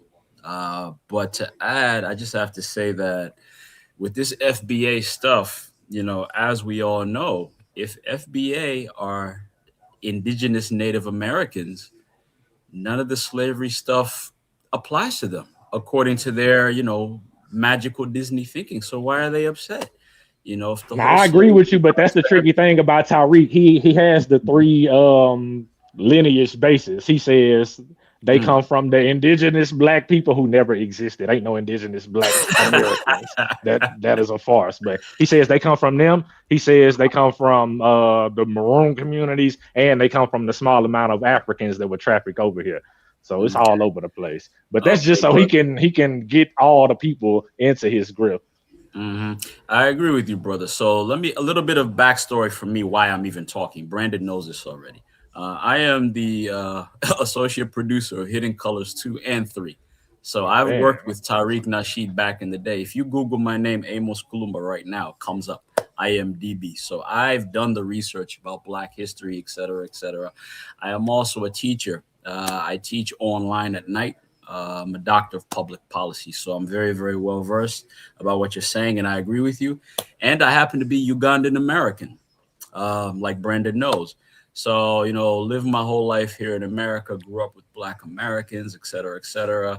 My partner, she's Black American. And so I'm in, you know, I went to Morehouse, Kappa Alpha Psi. So I've been in Black American spaces, even though ethnically, culturally, I'm Ugandan, right? So Ugandan American. So obviously the reparations thing here in America doesn't apply to me, but dating someone who it does apply to, and having nephew and nieces who it does apply to, right? Because one of their parents is African American. To chime in, Tariq is a very, very interesting person, as well as these FBA people. And what I did do was put in the chat the fact that people who are classified as Black Americans, 7% have a passport. Okay. So thanks, Brendan. So 7% have a passport, 93% do not. So out of that 7% of people who have a passport, the majority are Black American women who are traveling around the world and seeing other cultures, not necessarily Black American men. So that in and of itself, the traveling aspect, and I think everybody here who travels understands that when you go overseas and you see other Black people, a lot of this very, very ignorant stuff that is normal in American like discourse, it fades away fast. 100%. Very, very fast. If you just understand history. If you go to, you understand history, but traveling helps though. I told people this. If you go to East Africa, no one's gonna be like, you're a Black American. They're gonna think you are a Nigerian, bro. It don't matter how you talk. You could be like, you know, Snoop Dogg and Tupac. They're going to initially think you are a Nigerian until you explain to them, yo, I am a Black American. Yeah. So, go ahead. You know, I just wanted to chime in. There's questions for me in the chat, if you mind me answering them. So somebody said, what kind of partner? A woman. Stop it. A Black American woman. Like, the fuck? Who else? Somebody called me a tether. I'm like, okay, that's what's up. That was me. Okay, that was you. As a Ugandan, that people who wasn't involved in the transatlantic slave trade, being that we come from mostly West and Central Africa, how do you feel about reparations? In what context? Like, how do I feel? Like, who should get it? Do you think we should? I mean, who should get it? Should we get it at all? Should we not get it? Yeah. So my thing is, you think it'll ever come? No, feel me. So slavery in Africa is the worst atrocity of humankind. I know this. I mean, so yeah, I believe Black American people should get reparations fully from the United States government because it was sanctioned legally here. And what I put in the chat is that the importing of African slaves only stopped in the late 1700s when Thomas Jefferson signed an executive order to stop it. But he signed the executive order to stop it while he had 600 slaves at Monticello at his house. So he was writing these edicts while looking out his window with 600 Africans working his property, and he was raping some. So yeah, I was just about to say that part. Oh yeah. Well, the whole thing, the thing is, this requires, in my opinion, it's a very touchy subject. It's a very complicated subject. A lot of our people just like to reduce things down to like the lowest common denominator, and the reality is, when you start talking about money and people giving you capital, it ain't going to be a simple conversation because you have to make a convincing argument why someone who never owned a slave has to give you money when you were never a slave. That's where the disconnect is. Like, what's up, brother? They're looking at like, I got you right now. They're looking at it like, look, I never owned a slave. You ain't never been a slave. Start right here. You cannot retroactively litigate history, bro. But you're saying that based on the taxes, because it won't be individuals paying that, right? It will be freaking Indians, Asians, Mexicans. No, I'm saying individuals, like it's gonna come out of the American citizens' taxes. It ain't gonna be just a random white man paying. No, it's not gonna be just only white people. And then what, like I said earlier, it's a bunch of white people who came after slavery ended from like Ireland, Scotland, all that. They're gonna be like, I'm not giving you shit. And what you gonna do? This is why this is never gonna happen in America. It is beautiful to be like a topic online to like debate back and forth, back and forth, back and forth. But there's really no argument you're gonna make that can't be countered by somebody from the other side who's like, I never owned slaves, my family never owned slaves, I'm not giving you nothing. And unless you're gonna go through the task, like maybe you could sue some of these banks, you know, where you got the records going back, but like individual taxes, they're not gonna do that. And then they could argue we've been giving y'all welfare in Section 8 for freaking 45, 50 years. That's another argument. How much of that have you got? So I'm just saying, go ahead, TSM. Hey, what's up, man? How you doing? I'm good. Thank you, Brandon. Thank you, my boy from Long Beach. Okay. Did you saw today, like today on the vote, they got 3 countries they didn't recognize the thing at the United Nations. It was Israel, Argentina, and the third one it was for Israel, Argentina, and United States. Actually, those 3 countries didn't vote for yes; they vote no. And you know, that's what's like, remember, because last time we was talking about Israel stuff, being involved, what Israel does to black people, right? But today they say no. So that was just my point. I tried to, so, you know, to remind you that. You remember that? You said what Israel does to black people? No, last time. You remember last time what the topic we was talking about? Like, you're saying, you're saying by doing that, that is Israel doing something to black people.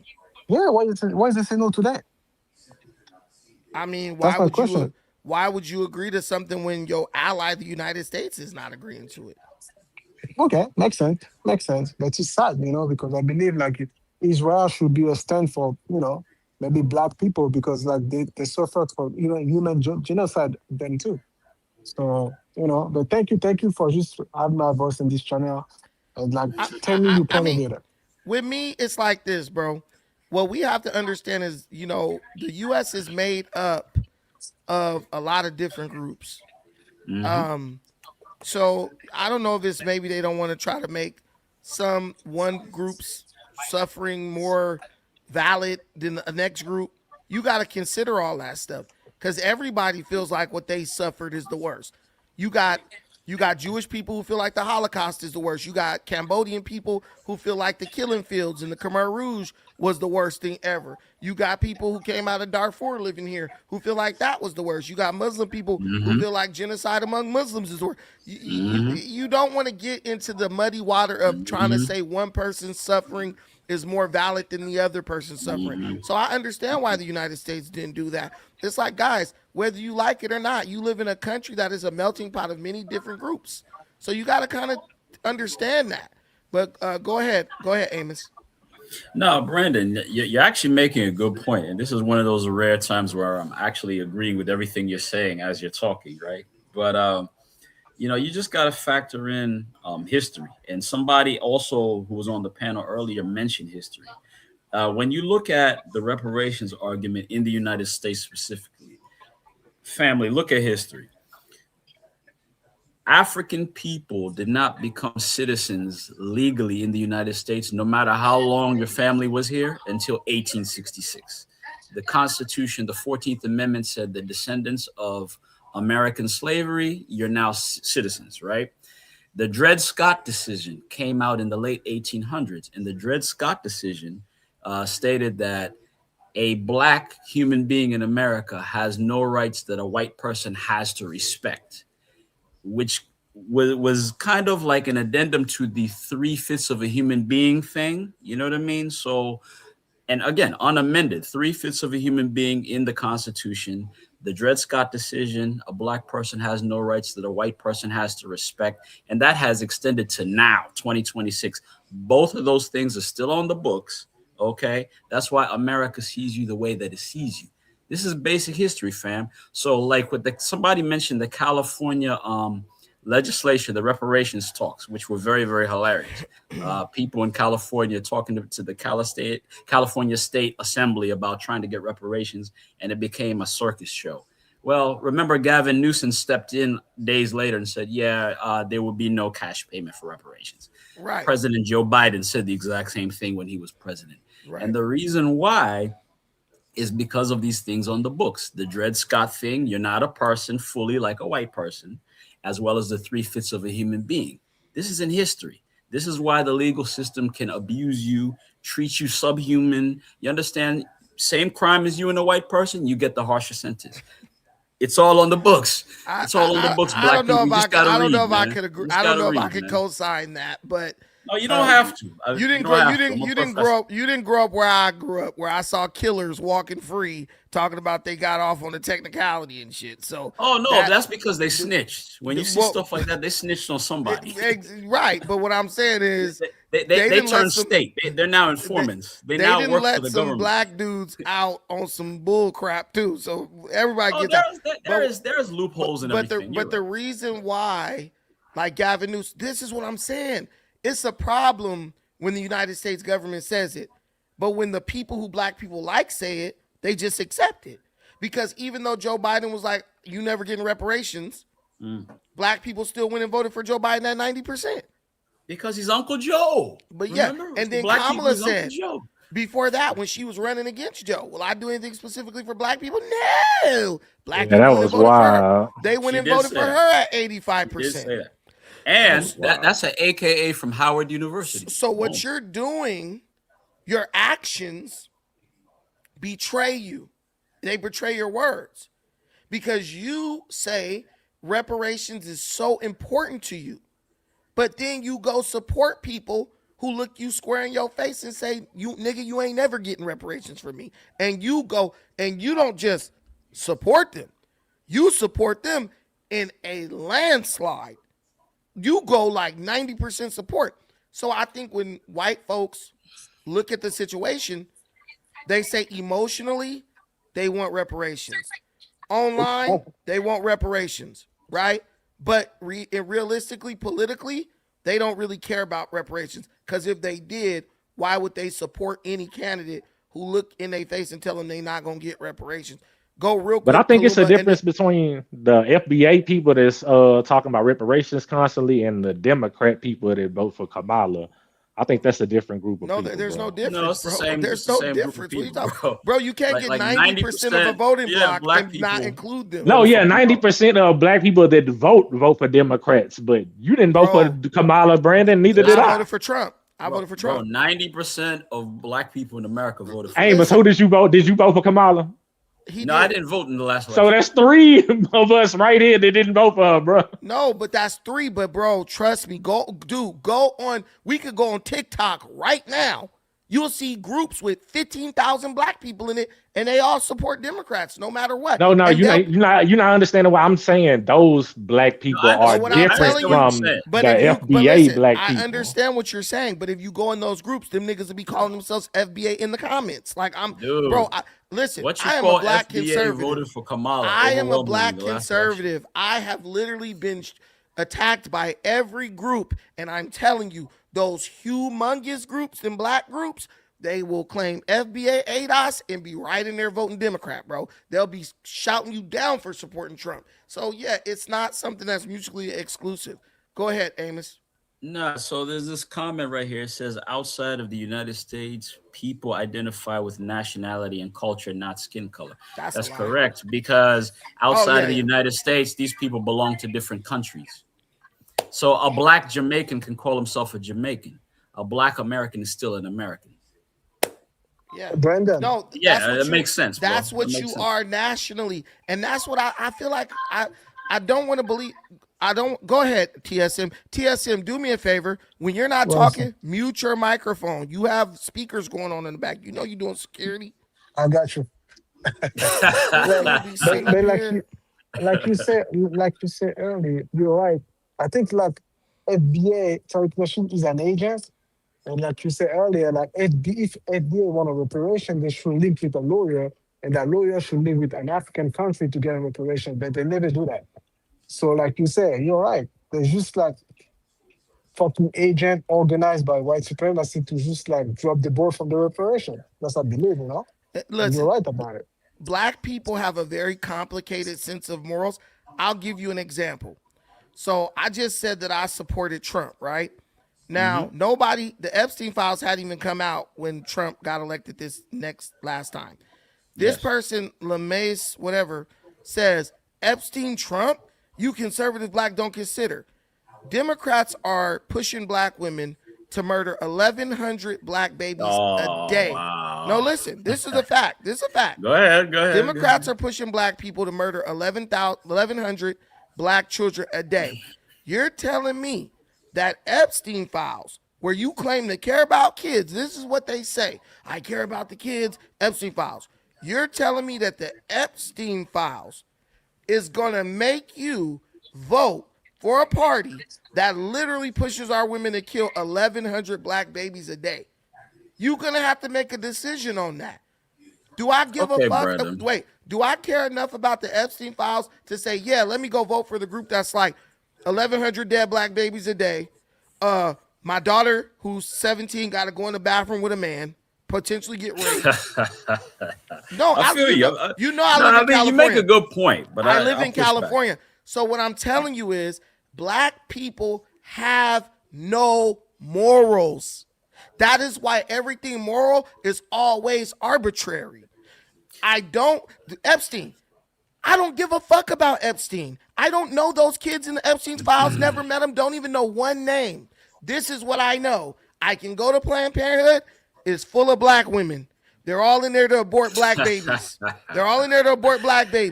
That's what I know. That's what I can touch. So if someone tells you that they care more about kids on paper that they never met and don't even know if they exist, then they care about their own community getting depleted every day, they're just lying to you, bro. They're using that as an excuse to vote against their own best interests.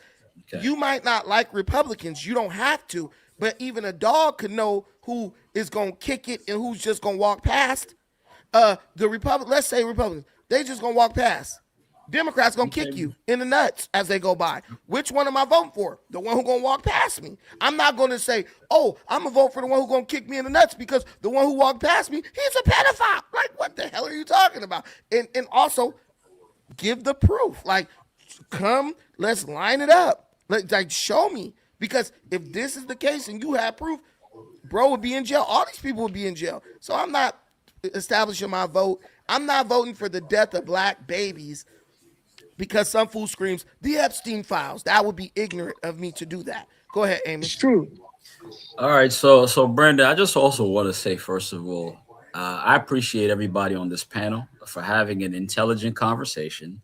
Nobody's insulting anybody. We have different opinions and stuff, but we're keeping it civil like men do in the public square, having an intellectual conversation based on facts, which is very rare on the internet. So thank you guys for this. This is awesome. This is awesome. Yeah. All I want to say, Brandon, you make good points. Okay. All I just want to say is to piggyback on what you're saying, because you are right. Planned Parenthood is put in black communities and lower income communities because they do want us to abort children and kill children. It's not just a Democratic Party thing. It came from eugenics, Margaret Sanger, who invented Planned Parenthood. Who was a Democrat? And I don't know what her political affiliation was. For a fact. I didn't know her personally, right? Obviously. But I just want to say that with our folks, and when I say our folks, I'll talk about global black people. There's a lot of anti-intellectualism with us. Due to history, we've had to become very, very practical, right? So, and I think you and I have talked about this before. Talk to people who have refused to go to school, and they'll tell you, I already know enough. Why you got to go to school to learn? I already know enough. It's this thinking of practicality whereby all that I have known in my life has allowed me to get to this point, and so I'm good. I don't need to study that stuff that Amos is talking about, or Brandon, or history, or philosophy. For what? I'm good. I'm alive every day. That's our folks. We're very, very anti-intellectual. It came out in the California State Legislature reparations meeting. It's coming out even in this conversation, and it's coming out with Planned Parenthood. People just, having sex all the time, unprotected, and then, I'll just go get an abortion, using abortion as a form of birth control.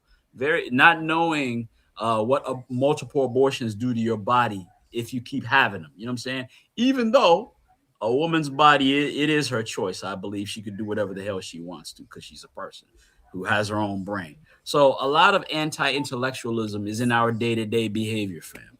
We're very, very practical, and unfortunately, that's the populace that we got to deal with. We're Yes, dealing with and practical people. So it's true, and we all know the left and the is being controlled by LGBT. It's the same. Like the Democrat Party now is being controlled by LGBT. We all know that. Even when Yeah. you go to France or UK, the left right is being controlled by LGBT, and that's a downfall on the left because like as soon as like they let LGBT took the control of it, it's over. Because back in the day, in the 80s and 90s, people used to vote for the left. Right now, people get tired of that shit, and now they vote right. It's crazy. It's Can crazy I ask you a sad. question, TSM? You said we should throw Go for it. our support and our money behind a lawyer to solve this reparations issue and get with an African nation. So let's say we did that. Let's say Black Americans, we all got behind the best lawyer we could find, put a bunch of money behind them, got with an African nation. How does the African nation force America and what other European countries might be involved to give us money without having military might and the power to sanction them? You know what? Because today we live in a digital era. Everybody knows everything, bro. Everybody knows everything. Look, let me tell you something. You If you answered like, that with the weakest response in the no, no, first but I'm a not finished. digital I'm era, not bro. finished. Wait, do you think no? I want to ask you a question. Do you think that was when the bomb killed Khamenei? Do you think that nigga was like, yeah, we live in a digital era, or do you think he died? Yeah, We don't but live in they no kill. damn digital. We live in a we will kill you era if you don't do what we think you should do. That digital ain't Yes. got shit to do with that. Let me say People, something. Yeah, and they, you know what people are doing? I call them monkeys. Ooh, ooh, ooh, ooh, ooh, ooh, ooh. no, That's what no. they're doing. Say That's what we're something. doing. That's what we're doing. We're pointing and looking as Trump and Marco Rubio in Israel and Bibi Netanyahu annihilate a country. No, So what do you guys, let mean me say. digital? Go ahead. You got it. But Look, go ahead with the digital stuff. look. First of all, they killed Kamini, but they didn't took over the whole system because the Rhiannon system is still out there, bro. Trust me. They And let me killed say something else. everybody in the command Let me say module. something. Like, Okay, let me go back bro, to the reparation stuff. Hold on. real quick. Hold on. They killed so many people. We know you're African, so you gotta believe fairy tales of Iran. Listen, they killed so many people, bro, that they can't even find nobody to talk to with authority in the country to make a treaty with them. Okay. And they found someone because they just gave us 10 oil tankers, which everyone said they would never do. But bro, Okay. there's no way you're gonna massage that Le- into someone's psyche, bro. We're And not let in a me go back. digital world. We're still guns and butter, baby. Okay. Guns and Yeah, I butter. Go know. watch I, Baby I Boy. got I got you. Let me go back to the brother case question. The thing is like you say Africa doesn't have a military behind and stuff like that. But today we're on 2026. All right? We have to Mhm. accept the one thing. Today, most of Western country, they're okay with Africa to sit down and talk about how we can get a reparation for somewhere. And this is a progress from humanity. I No, didn't talk about gun and they're stuff like talking with that. Africa about apologizing for slavery, bro. That's all Yeah, they're they talking not giving. about. They not talking about giving us But They or ain't talking y'all about no money with anything. you dusty ass but Africans. I, I prefer an Go ahead. African ambassador talking about reparation than Tariq Nasheed, bro. No, I That's the get you, but thing. I'm Like just asking I you if prefer. we get the lawyer and we get an African, let's say we got multiple African nations. Let's say if the whole AES, Ghana, Nigeria, they all came to the board and said, give Black Americans reparations. How do y'all force them to do that without strong military But or being able to sanction them? I got you, but it's still better than Tariq It's Nasheed, not No, bro. better. that's not what I'm asking you, though, brother. I agree with you on that. I'm saying, how do we get it done based on what you Uh-huh. said? She left. Yes, okay. No, you have a point on that one, but let me say something else. You know, honestly, today we crossed to it. We almost there. And like I'm very happy we live in an era we can still talk about reparation from the Western country and from African country and from the African diaspora. That's my point. That's all. I got you. Okay, Go ahead. so listen, let me say this. For the African, I got you, Amos. For the Ghanaian president to travel to America, right? It costs $20,000 an hour. Let that sink in. $20,000 an hour coming out of the pocket of the Ghanaian people for that guy to come to America and get an apology over slavery. Now, I don't know how many damn apologies we done had because I'm losing count now at this point. I'm losing fucking count. Don't know how many apologies we done had. So I would rather them talk to Tariq. It cost Tariq $500 out of his own pocket to fly over there and get nothing, which is way cheaper than it costs for the Ghanaian president to fly over there and get nothing. This is the problem with black people. Y'all put symbolism over money. That's why white folks know you're not serious. You will freaking take money out of a struggling African nation for this damn tether to freaking come over to America and talk shit. I'm telling you, you should. I remember when Ruto got invited. Wait, don't okay me. Don't okay me because I'm talking. I'm cooking. I remember when Ruto was going to the United States, he got invited by Biden. That nigga was so excited. I'm going to the United States. You know, Kenyans, they can't hide their emotions. He was so fucking excited. African dignitaries get excited when they get invited to the United States. He's not coming over here because he gives a fuck about reparations. He's coming over here because he gets to get a photo op in Washington. Probably not even with Trump. Trump probably ain't even fucking with him. But he gets to say, yes, I went to America on important business. And that legitimizes him in the eyes of his people. Like, hey, he went to America. He's doing big things. So when you say, I want you, when you talk on this channel, think of things logically. Is that really a win? That's a loss for the Ghanaians because they got their own problems. Let me say something else. Okay, if black people really want to have an impact about reparation, so why we don't mobilize like a celebrity like LeBron James or Denzel Washington or like some soccer player to talk about it? They have an impact. You got a celebrity. You got Tariq Nasheed. We're not organized like that over here, brother. We don't have a body where we just point and say, let's go get our biggest actor and he can speak on this. We let me in in Black America. We did get some actors. We had Danny Glover and some other fools. But what I'm telling you is most actors and shit, they got common sense. They not about to waste their time on shit like that unless they get paid, bro. They wouldn't get paid. Fam, we saw what happened. We saw what happened to Colin Kaepernick when he took a stand for his belief system. So a lot of people in the entertainment industry are not going to do that. So that's Colin one. Kaepernick is nobody. Like I prefer honestly. Wow. Okay, so you don't live in America. Colin Kaepernick is somebody come here, on, bro. So. Yeah, but he's not LeBron James. He's not Michael Jordan. He's not. My God, guy. Yeah, but they definitely not gonna sacrifice what they make to do it, bro. Brother, come on, bro. Brother, listen, keep quiet.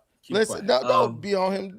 He can talk. But what I'm saying is, you have to understand, bro. In the eyes of the U.S. government, nobody's anybody, bro. They don't give a fuck about you. Yeah, they don't care. True. Look at when Kanye started tripping. Look what happened with Kanye. Look what happened when Kanye started tripping, bro. Richard, whatever his name is, that black billionaire dude. They dogged that nigga. They had that nigga on trial, bro. Like, oh, nigga, they did the nigga. Look what they did to Bill Cosby, bro. That's like the biggest nigga in history. Bro, they don't care about that shit. Nothing, bro. They'll take your contract, your movie deals, your athlete deals like that if you offend the system.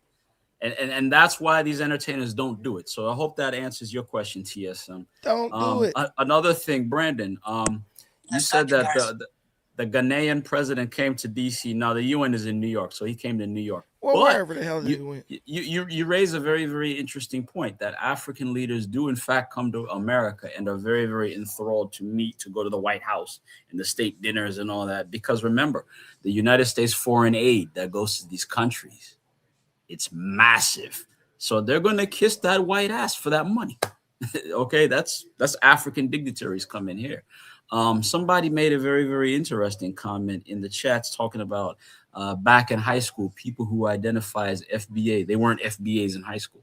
That's a very, very good point. I had a lot of Black American friends in high school, and we was just all boys. We were on the ball team together, blah, blah, blah. Now, all these decades later, now it's Tether, go back to where you came from. I was your boy back in high school when we were freestyle rapping in the cafeteria. Now I'm a tether. Now I don't belong here. Now I'm blah, blah, blah. Because of the rhetoric that's out here on the internet, the Tariqs and all the anti-intellectualism that we talked about. So that's all I had to add. Thank you.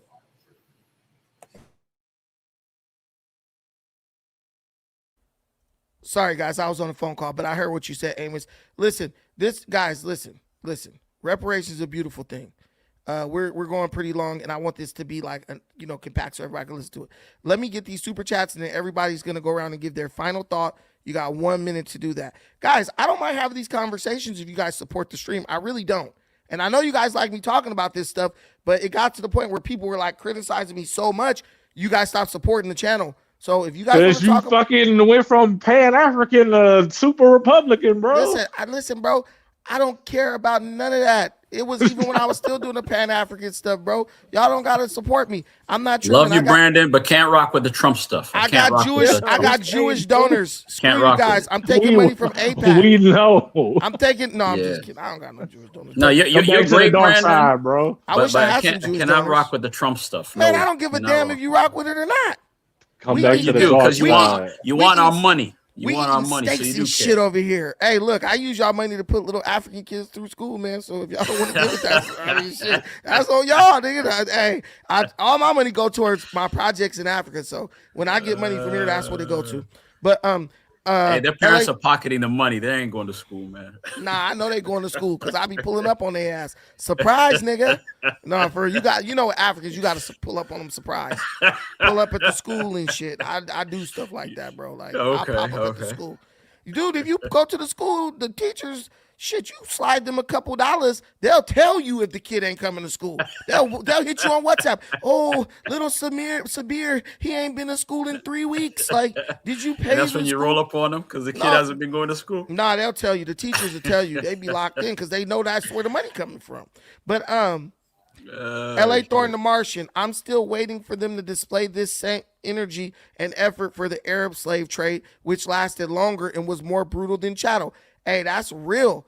West African countries. Oh, let me go with that one. I'm calling you out. So first of all, the hatred is there, and actually, I'm a descendant of that slave trade. My last name Kulumba is an Islamic name. So the Swahili and Arabs was getting y'all in Uganda. Sheikh Kulumba is my ancestor. Y'all could Google him. So I'm a product of that. So I hear what you're saying, but there is hatred for that. Yeah, do more research, man. We gotta see y'all going to the Arab nations demanding reparations. Hey, you definitely ain't get nothing from them without the military. Listen. The thing is, that's not going to happen. But also, we had Gaddafi, who was an Arab, who was about trying to get that going. But then we saw what happened to him. So shit, he got knocked out by the But Democrats. he was messing over his own black people in his country. Shit, they messing over him right now. Yeah, he was trying to seed from the money from America and from Europe with the African Union. So they got him for that. So, man, look, the Democrats killed him. And you know what black folks did? We kept on voting Democrat. Hey, black people voting Democrat is the craziest phenomenon on earth. Like, if in history, they will do research they will research this. They will study this in 100 years. Why did they keep voting for this party even though they wasn't getting shit? Like, they will ask that. Man, Democrats just at this point need to change the name of their party. Why did they vote for a party that want to put grown men in the bathrooms with their teenage daughters? Like, Brandon, let creative mindset come up. He's talking a lot of shit in the chat. I want to see his face so he can come creative up. Mindset? Is it really? Yeah, he's right there. Creative mindset. He's talking about me. The link is in the chat. I love people like that. Like, come on, brother. The link is in the chat. Shout out to my brother Hustle Smart. Simp Police Academy in the building. I'm looking for this other super chat. Hustle Smart show is hilarious. Y'all need to watch Simp Police Academy, by the way. Let me plug him in. Oh my God. Shout out to my brother, Ja and Zola. Thank you so much for the $10 holler. I appreciate it. Hustle hyenas. Thank you, John Zola. Creative. I want to see your face, Brenda. I want to see your face. Well, I sent him the link. You're probably a fat white kid from Pittsburgh just playing around on the internet. From Far Rockaway. No, just kidding. All gas, no break. Shout out to you, my brother. Thank you for the $9.99. FBA has been able to monetize reparations and xenophobic rhetoric, but they've never organized to take meaningful action.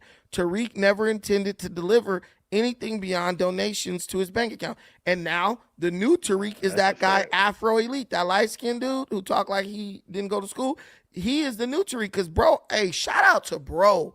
Bro is fleecing the hell out of these FBA dudes. He getting money. That dude channel is booming. His channel is, he don't got the subscribers, but he's getting damn near comparable views to Tariq on live streams and pre-recorded content.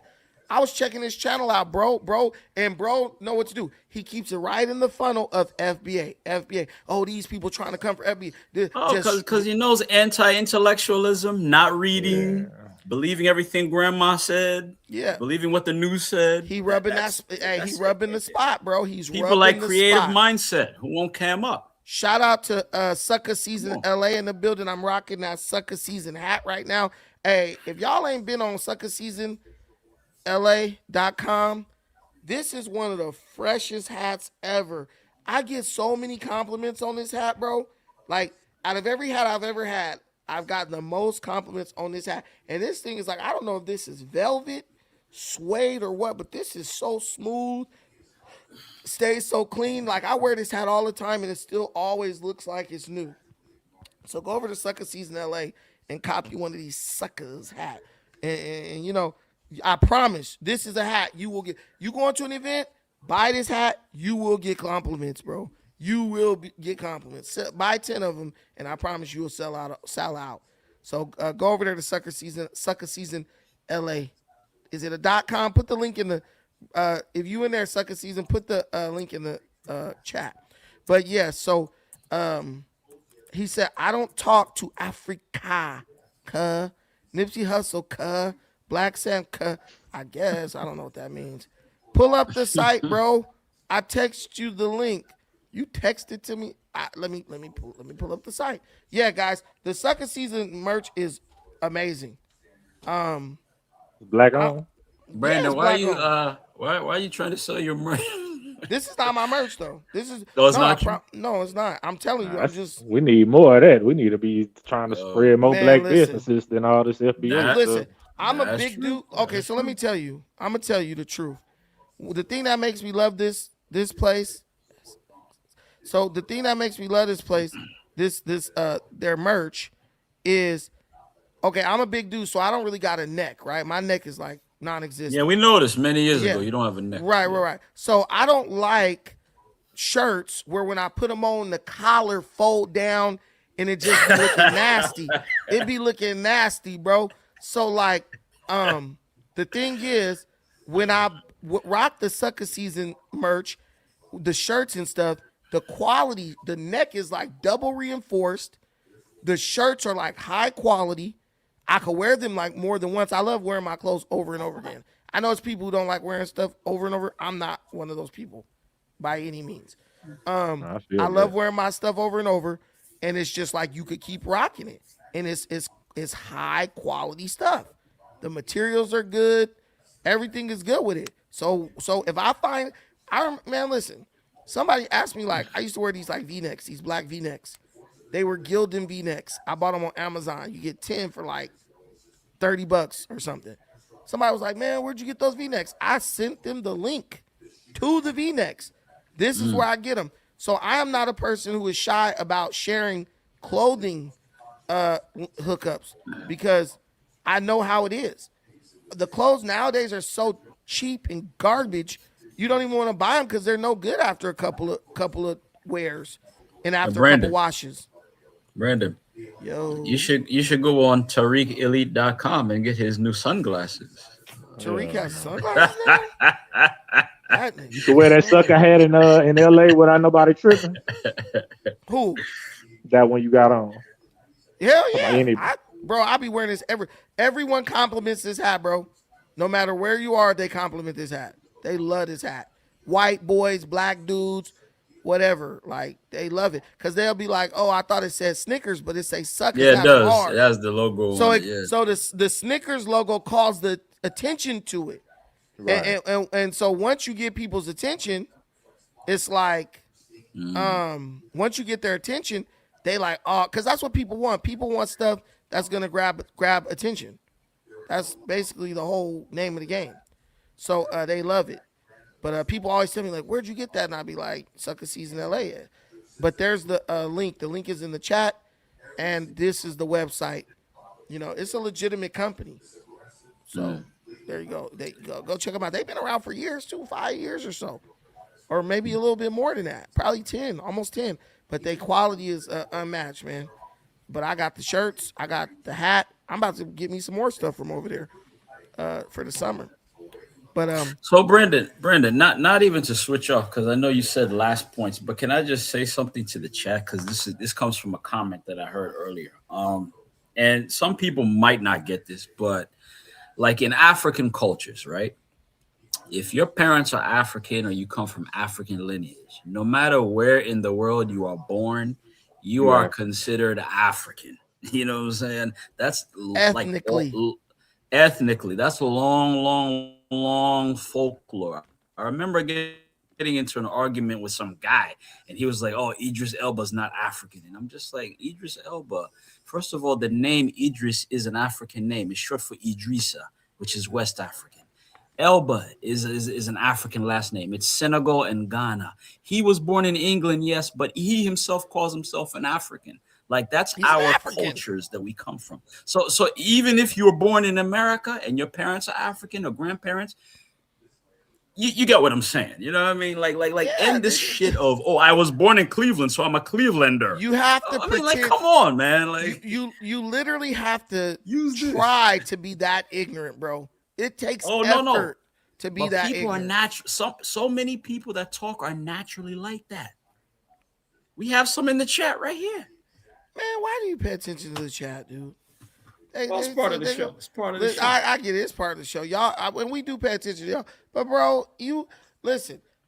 People will say this. You know, since I'm a Trump supporter, they'll say, the whole world is laughing at us. Very sad, The same people who say that, you don't think the world is laughing at black folks screaming, we ain't Africans? Oh, the whole world. Oh, definitely. Yeah. We the laughing stock. This white man know where he came and picked your ass up from. He ain't lying to you. You cannot find an indigenous. Listen, every group that has indigenous roots, you can find them here somewhere. You cannot find a group of indigenous Africans in North American nowhere. No enclave of black Indians here. Not one. Got one for your show. Ladies and gentlemen, there is a book called The Indigenous History of the United States. Just read the damn book. For those of you all who think that you are a part of the 5 tribes, okay, maybe you are, but the 5 tribes participated in the African slave trade here in America.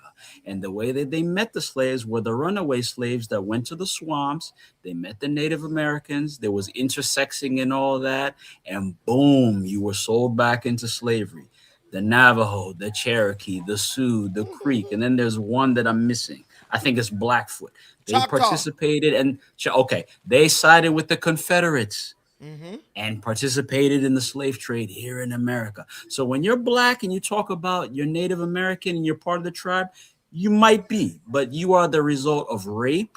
You are also the result of slavery. And that's why you are a part of those tribes. You are not an equal member. And even now, if you try to go and be among the tribes, they'd be like, get your black ass out of here. And if you go, and here's the thing, if you go to an African tribe, they're going to say, come on in. You one of us now. They Africans want you to be in their shit. They'll let a white person in. Yeah, I don't want to say that. No, I just was gonna let you cook. I ain't never seen anybody in the tribe, bro. I never listen, bro.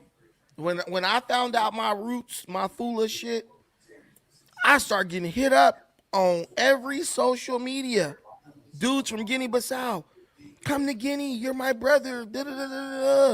They looking for some people to be a part of their shit, and I'm telling you, it's strength in numbers. I don't care if you don't like Africans. It's strength in numbers. I rock with some Swahili dudes over in Kenya. I'm not in a tribe. Those Giriama dudes too over there on the coast. But when I show up, they slaughter a goat for a nigga like, hey, we gonna kill some goat, make some fish with coconut. You know, we gonna make some, and we eat. We sit up there, we eat food, chill, They drinking palm wine and shit.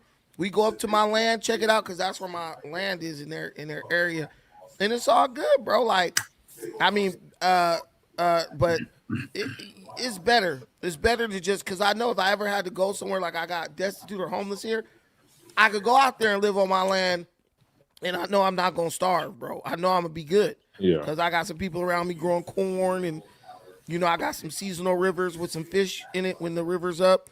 I know I'm good. I might have to be living in a mud hut, but I promise you, you can't live in a mud hut. The land will feed you for the rest of your life. Yeah, you good. Like, I'll never be homeless, and I always have somebody to talk to, because those dudes think you're cool just because you're from America. Yeah. But yeah, it's good just to make bonds with people. But in America, Black Americans, we have what's called radical individualism, to where we're just like, you remember that movie, Tyler Perry, I Could Do Bad All By Myself? That is literally It's the American way, mindset. Brandon. It's the American way. Rugged individualism. Man, but white folks even stick together more than black folks. White folks at least move all in the same neighborhood. Black folks be like, man, I can't wait to get away from these niggas to move by the white folks. Like, white folks live on the same block and shit. Black people be like, back in the day they said when a black guy move in, all the white people move. Nuh-uh. Yeah. Now a black dude moves to the neighborhood, all the black people move out, and only the white people left. They're like, I don't live next to them niggas. I promise you, bro. That is funny. It's crazy. No, racial trauma is a real thing. It's a real thing, and yeah. Hey, white people is so racist. As soon as black people get money, we move right next door to them. That one I'll never. There's a couple of things in my life I'll never be able to figure out. One, why is Iran enriching uranium past 20% if they're not trying to build a bomb? Two, why do black people say white folks are so racist, but as soon as black people get some money, they go get a white lawyer, a white accountant, and move in a white neighborhood and marry a white woman? And that's what I was about to say. They get a white woman. Quick. Shout out to the NFL and the NBA, right? Use a lie. See how this dude trying to hate on me? This dude said you don't look nothing like them dudes in Guinea-Bissau, but that's a lie, because I got Brandon is Fulani. He traced his roots. That's your Balanta. When did you see? How did you know I was Balanta? Hey, I helped you did a fundraiser for the damn test, and I put in. Oh, you damn right. Look, see, I always deliver on my promises. See what I'm saying? Yeah, bro. Brandon is Fulani, man. West African like a you could tell by the nose that I'm in it thick with these fools. They look like me, bro. Like the Balanta tribe, they not no little dudes. They some stocky dudes. They not playing no games. But if you just look up like the Balanta tribe, look at this dude damn near look like he'd be my fucking cousin. Wait, hold on, let me show y'all. Let me show you my screen. Hold on. Damn, this dude look. I even think this dude kind of looks like me, which is crazy. dude, tell me, bro, look at this dude. Hey, Brandon, he looks like a mix between me and you. No facts. Yeah, dark You could listen. You could tell by the chin. You know what I'm saying? And then y'all never really seen me like without my beard and shit. Without my beard, that's your cousin. That's my cousin. No, without my beard, I could really probably go for a Fulani or something. No, they're structural. They're structure, Yeah, but so Brandon, question for you. You're old enough to remember Richard Pryor on the Sunset Strip. No. Okay, so Richard Pryor, his famous joint on the Sunset Strip where he's wearing that red suit. For those of y'all who remember this, where he was in Vegas and he was talking about when he went to Africa. He was like, yo, Africa blew my mind. And he was like, because when I went there, I saw people from my neighborhood in America that I grew up with. No, I felt like that. He said, I saw Uncle Willie who works on people's cars. I saw the barber over there. I seen people that look like us. And he said, TV will have you thinking those people live in mud huts, wearing loincloths and have spears. Yeah, that exists in the mountains, but you go down the street, they're us. And he said, I never heard the word nigger, right? And we all know the rest. But yeah, Richard Pryor said that in 1978 in Las Vegas. Why did he not hear the word nigger? He should have took me with him. I would have called him a nigga. Well, every you day. know, well, the spread of the culture and that word coming from America, you know, it took mass media a long time to get that all over the world. Now it's all over the world, you know. Have you guys ever like seen me without my beard? Like when I was like slimmer though. It's a very spiritual experience. But I could probably blend in with them dudes. The only difference is I got a beard, but a lot of those dudes have beards too though. But I'm telling you, man. The Muslim influence in Africa on the continent, massive. Yeah. Of course. You know beards, me. of course. You know me. People think that the Philly beard came from Philly. They think that. Oh, Came from Muslims, huh? It came from Muslims, but it became a fashion thing with brothers in Philly. Then yeah, Philly the way they wear it too is Muslim style. Yeah, it's Muslim. Yeah, them dudes ain't playing. They love they Muslim slave owners. They said we want to look like them, dude. Man, I got some Muslim homies, bro. Like y'all don't even know. I talk shit about Muslims, but y'all don't know about Equal that. opportunity offender, man. You got to be. What is this? We was up in what you Oh, call is that throwing you? Up, we was up in what you call throwing up the set, bro. You know. Some vice lord Muslims. Look, that is. Look, we was over there throwing up the set, bro. You don't even know. Man. Yeah, this was in Dubai. Of course, the hater creative mindset has to throw off the conversation. No, the beard came from West Asia. Yeah, he said. You know, these internet trolls, man. They're just internet trolls are losers, man. They have jobs such as school bus driver, lunch lady at the cafeteria, so they get on the internet and do their passive aggressive nonsense. That's not. You can't say these people are losers. Come on, bro. You job shaming right now. School bus driver ain't got time for this shit, man. He got something in his hand there from 9 to 5. He driving. Look, y'all heard some nigga. But yeah, man. That would have been $40 on Dinah's channel. What would have been $40? All them niggas. Oh man, Dinah's man. Dinah's he didn't renounce the N-word. But Brandon, I missed the reason why I logged in was you talked about Tariq Nasheed and the FBA meltdown over the Ghana thing today. That's why I logged in. Man, I haven't seen what Tariq does because I don't listen to him anymore. Can't stand him. But I'm glad that he's upset. I hope he gets no sleep tonight. His heart is not like upset. It's just night. Content for Tariq, bro. He not upset at none of this shit. Tariq don't give a fuck about none of this shit. Dude, when we was in court, he was like, man, this is all jokes. This is all just content. Yeah. I sat there and was thinking.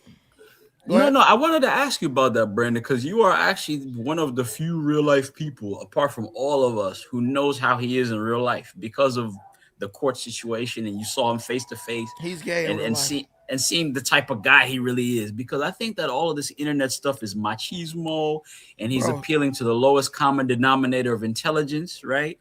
I'm telling you right now. That's why he says what he does. I saw this dude kiss a man.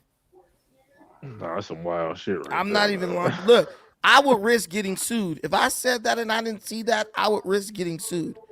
Bro, I saw it. Like, you know, Amos, one thing about me, I don't get on the internet and make up lies. I don't get up. I don't do that. Because Brandon, I've worked with Tariq and I've seen him in person, and we've had business. I know you pick up on the feminist shit with him.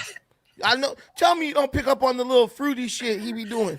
So the thing about Tariq is, in person, he's a very, very large man. He's like 6'4", 6'5". He's a big dude in real life. He's a very tall dude, and he's big too.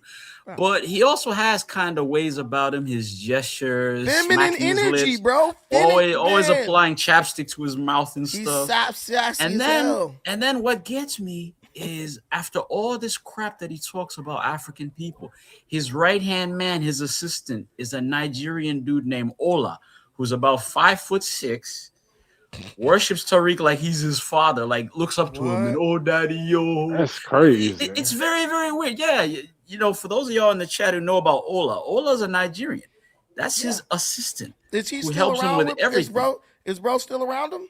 I think Ola's still around him because I follow Ola on Twitter, and he's always talking about, I'm Tariq's assistant, the elite assistant, you know, weird shit, and promoting all of Tariq's stuff all the time. So yeah, Yeah, He can't give a fuck about Nigeria, man. So it's all about contradictions with this guy. So for those of you all who have adopted this moniker of FBA, you know what? I hate putting black people down because I love us, right? But fam, you got you got hoodwinked, you got bamboozled, you got run amok, all that. If that dude tried to sue me, I would just play him the clip when he was talking about remember he pulled up my picture and he was like, look at those wide ass hips. Look, he got a big old ass. He did say that. He was bro. Tariq was breaking he was scanning you down in a sexual way, bro. And then created the Bucci cartoon about you, Brandon. What man posts a picture of another man and breaks that picture down? Your thighs, your ass, all that. I remember. Man, he was talking about my ass, and I said, "This dude is gay." I remember. This nigga's infatuated. I said, "Bro, he's hey, is his infatuation?" I don't know how we went from Malcolm X and Martin Luther King to this shit, How does Malcolm X, Martin Luther King, Black Power. Africa's this, Africa's great, and then going to Africa. Like after I Show Speed came back from Africa, and that was like a global thing, and everybody was like, "Wow, why was Tariq in Africa the next week? Visiting, doing goddamn what?" He's a follower. He's a follower. Yeah. But let me tell you, I Show Speed really killed FBA, bro. That whole he murdered it. He destroyed every stereotype that FBA, a Black America could have about Africa. No, for real. He destroyed FBA, bro. Single-handedly without even trying. Without trying. All he did was take a camera and go there. Yeah. Instead of people who have lived in America their whole life, 50 years, talking about my grandma told me, my uncle told me. You would never. National Geographic told me. This is my song for Tariq. Where he was, I wondering if this is the song he was playing when he was looking at my picture at night. There you go. There you go. Is he infatuated, y'all? Man, cut off, man. No, so Brandon, while you were laughing at that, he about to go. Look, he don't want to go see his partner after this. He gonna be like, man, this dude start playing that music. Now I'm looking for you. Listen, that is a very sassy photo of JB Fox, though. But you know, it is what it is. Love. What Jam. was no? What was the, it wasn't sassy. What was the leather suit? The leather shirt with the zip up. Whoever told that shit was cool. That shit was crazy. Well, shit, that was the 90s, man. You know. Yeah, y'all niggas love some leather back then. Not me. I will never wear leather clothes. Remember. Before I address creative mindset and his crap talking, in the 90s, remember, we used to be wearing leather vests in the desert, right? You know, crying for out no reason. Like Jodeci, right? Like, it's tripping. Leather boots, leather pants. While holding a baseball bat in the rain, right? Like if it was up to me, bro, we still be wearing loincloths and shit, bro. I'm fat, I get hot, I sweat. Nah. Just let me put the shit on with no clothes on. So my man, creative mindset, who's a fat white kid from Pittsburgh, who's on his parents' internet password on this. So he was asking why I got totes in the back. So even though it's nobody's business, I'm actually visiting my mother. I came here to eat dinner with her, so I'm actually in her room, and I hopped on because I saw Tariq was mad about Ghana, so I had to hop on. So this is not my home creative. So hey, listen, man, we having Black American time right now, Amos. So you excluded from. Hey, y'all know the dude Wanya from Boys to Men? Y'all know bro got kids and they sing, bro. Yes, I know who Wanya Morris is, Brandon. Listen to this bro's son sound dead like I know that this is it. 'Cause I know that I'm giving you love. I love that you can resist me. Yeah, see, you had. Hey, Brandon, that boy tied a rubber band around his balls to hit those high notes. That's a truly African joke. And let me tell you, because y'all had eunuchs historically. Listen, unically speaking, bro, when you talking about R&B, the only motherfuckers who still appreciate R&B is the dudes who know what to do in the bedroom, bro. Like That's what that's the No. feedback I get from women. They like, yeah, when I hear a dude listen to R&B, I know it's gonna be good because like they tapped in. Man, listen. Brandon, I'm a '90s R&B guy, No, man. you're Like, gonna be come that on. dude. You're gonna be that dude off of Nobody's Fool. Remember that movie? The dude was like, remember that? Do you remember that movie? Good King Justice. Nobody's Fool. He was like, bro, nutted in 2 seconds. It was like, you remind me of my mama. Go, if you never saw the movie Nobody's Fool, go watch that scene. So somebody said, Dr. Amos, are you African American? I'm Ugandan American. He's a Ugandan. So yes, he's an African American. Ugandan American don't appear on no job application. Nowhere. Really not even in Uganda. Hey, look. If I lived in Uganda, I'd be able to answer that question. Listen, y'all gotta go watch Nobody's Fool and watch the scene where she gave it up to this one dude. He was like, hey, and that movie teaches you a lot about women, though. Creative mindset. Women. Yeah, I mean, I would reply you, but I just got finished dating your mom yesterday, so. You remind me of my mama. How do you sleep with a woman and right after you nut, you say, you remind me of my mama? That is crazy. That's some Oedipus shit. That's some Oedipus shit, man. So it had to be a white movie, huh? No, this is a black movie, bro. You gotta see that scene. What's it called? Nobody's Fool. It got Tiffany Haddish in it. That shit is funny. Oh, it's when she was way younger. It's not new. It's not new, bro. It's not new. So old. It was one of them straight to DVD joints back. It was not straight to DVD. It was in. It's probably on Tubi. It's probably on Tubi. It's definitely not on Tubi, bro. That movie, that scene. Whoopi Goldberg in it? No. Yes. She is. She played a mama.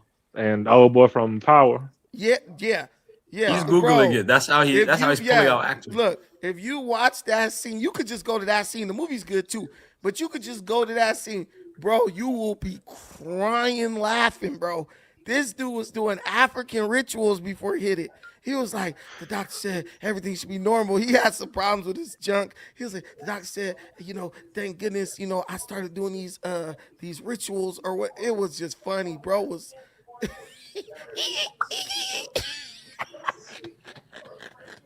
Was it Ghost doing that shit? No. Ghost was, she in the movie. She said, bro was putting it down.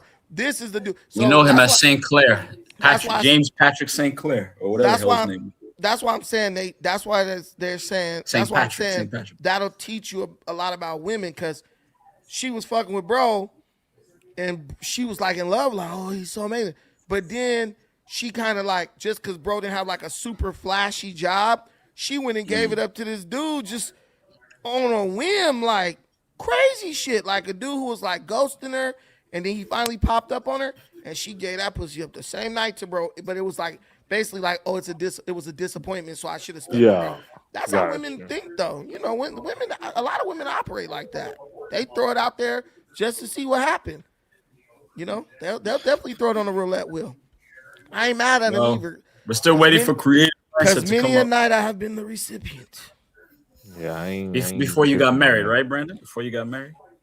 Yeah. Nah, he African now, so when we go over there, he can get as many wives as he wants. When you're like me, bro. When we're like you. No, we're listening. Let me tell you. Men like me, we have the problem. Some dudes have it where they get in the bed with a woman and they got to worry about whether it's good enough and will a woman like him. I have the opposite of that.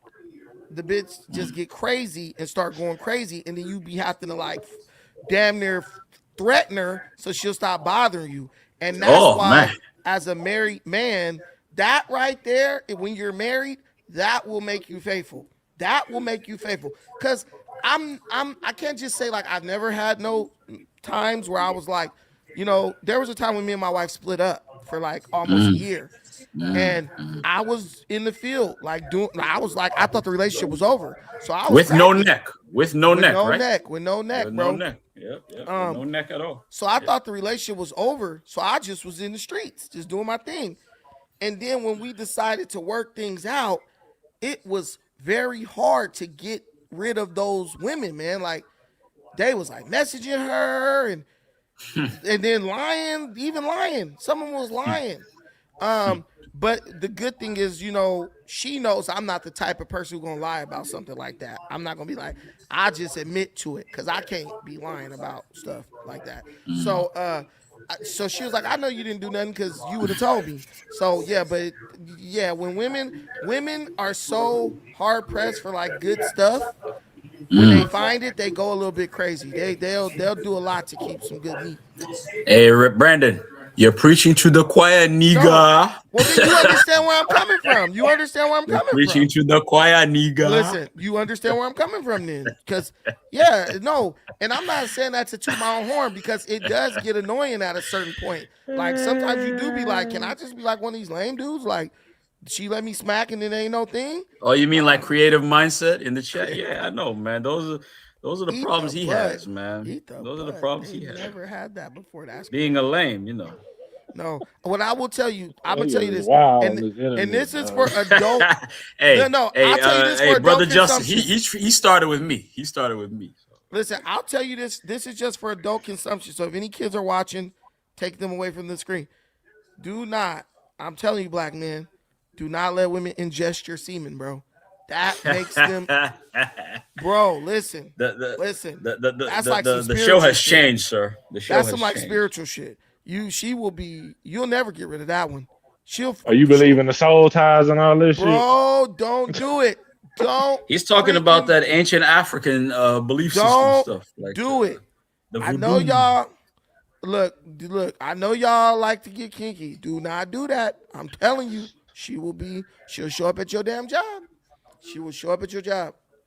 Don't do it. Don't do it. Especially if you're married. Don't do it. Don't do it. But that so was creative said that I'm a fake ass Ugandan. He's not coming up here. He said my nostrils are not big enough to be Ugandan, but I know about his mom's nostrils though. Good girl. I was working with him yesterday. But anyways, Brandon, you was talking. You were saying. No, Brandon? I'm done. I gotta go. Oh, okay. I'll see y'all later. I gotta go. Yeah, me too, man. Me too. I gotta go visit creative mindset. Hey, don't you live in Boston? Don't you live in Massachusetts or something, DC? Who are you talking to me? Amos. Oh, I live in DC. Hell no. You live in DC? Yeah. Nation's capital, Washington, D.C. So, creative, you're invited to come, and I will meet you face to face, and we could sort your problem out. That's unnecessary. Let's keep peace in the community. Man, this dude always trying to go to war, just like an African. I'll bring the spear. Hey, Boston University. My daughter, the coach from Boston University called my daughter this morning. Congrats. She's going to get the volleyball scholarship, right? Well, she's only in the 11th grade, so she got a whole year of high school left. But the coach called because she did a tournament in Boston recently, and so I was just like, who lives close by there? I know a couple people who live over there from off of YouTube, but so the coach was calling her. So I've just been kind of checking them out and stuff. She got a couple schools calling. She got a whole year, but it's good to be getting calls from coaches in the 11th grade. That's for sure. Yeah, man. So yeah, man. Yeah, these student loans for college, man. Bro, look, bro. If I get this girl in college on a Scully, I get my Cadillac. I could take her college money and buy me a Cadillac with it, like a true Negro. She can go to the Umar Girl College when he opened it up. Send her to the Frederick Douglass Marcus Garvey Academy. The Amy Garvey one. The one across the street. Bro has been building that shit since my daughter was born. That's out of line, dog. I donated to that school in 2012. Me too. When he started. Me too. My daughter was born in 2009, bro. She was 3 years old when Umar started building that school. It's 2026, and he's talking about the white man is still holding up the Talk paperwork. About we need to get an inspection. Yeah. Umar, come on now. Inspection is. You are. Just gotta get an occupation. Listen, you are in Wilmington, Delaware. It do not take that long for no inspector to come out of Wilmington, Delaware. You're not in Los Angeles. Bro. And then he said everybody that they hired to do the work, they flaked. I'm like, that don't make sense to me, bro. Umar, what contractors you know gonna not do the work, bro? Umar, the HVAC didn't show up. Right. Umar know he wasn't paying them folks. Like, that shit Yeah, is man. crazy. We just bro. gotta admit that we got, man. That $20-$30 we contributed, we got. Hey, I didn't sit down for nothing. Now, I feel like with situations like that, to even have a real gripe or justifiable gripe, you kind of gotta donate. Because once you donate, it's like, all right, what you gonna do with my money, bro? Yeah, I never gave him a penny. I donated. It's, Yo, Eagle Eyes, awesome discussion. Support the channel, y'all. I appreciate you, Mary Ellis, Eagle Eyes. And guys, don't be afraid to get up here, man. I'm gonna start talking about some black stuff a little bit more since I see so many people like it. You know, I could talk about Trump forever. My Jewish donors will keep. We know, bro. But I'll start talking about some more black stuff. I mean, at this point, Trump is. He didn't beat up Iran. Dude, if y'all even don't listen, bro, y'all know I got some. My cousin is on a assault ship right now in the Persian Gulf. Dude, he feeds me everything. He tells me everything. Creative mindset. So still talking about my mom. No, I can't believe you still talking to that. Yeah. Goodbye. He's talking to me. He's talking to me. So I gotta answer back. Goodbye, I gotta stand on Amos. my square. Go talk with your mama. Tell her I say hey. Peace, y'all. Stay blessed. All right, good king. Thank you, brother. Hey, guys, thank you so much for watching us. I appreciate Mary Ellis, Eagle Eyes. Awesome discussion. Support the channel, y'all. Appreciate you, my sister. Much love. Hey, look. Dang, the camera was like, nigga, I'm done. Look, thank you so much for watching this. I appreciate every single thing y'all do. I planned on this only being an hour and a half, but you know when I get on here talking to my kinfolk, it just go over time. Thank you for watching this. Till the next time, take care of yourselves. But most importantly, please take care of each other. Peace.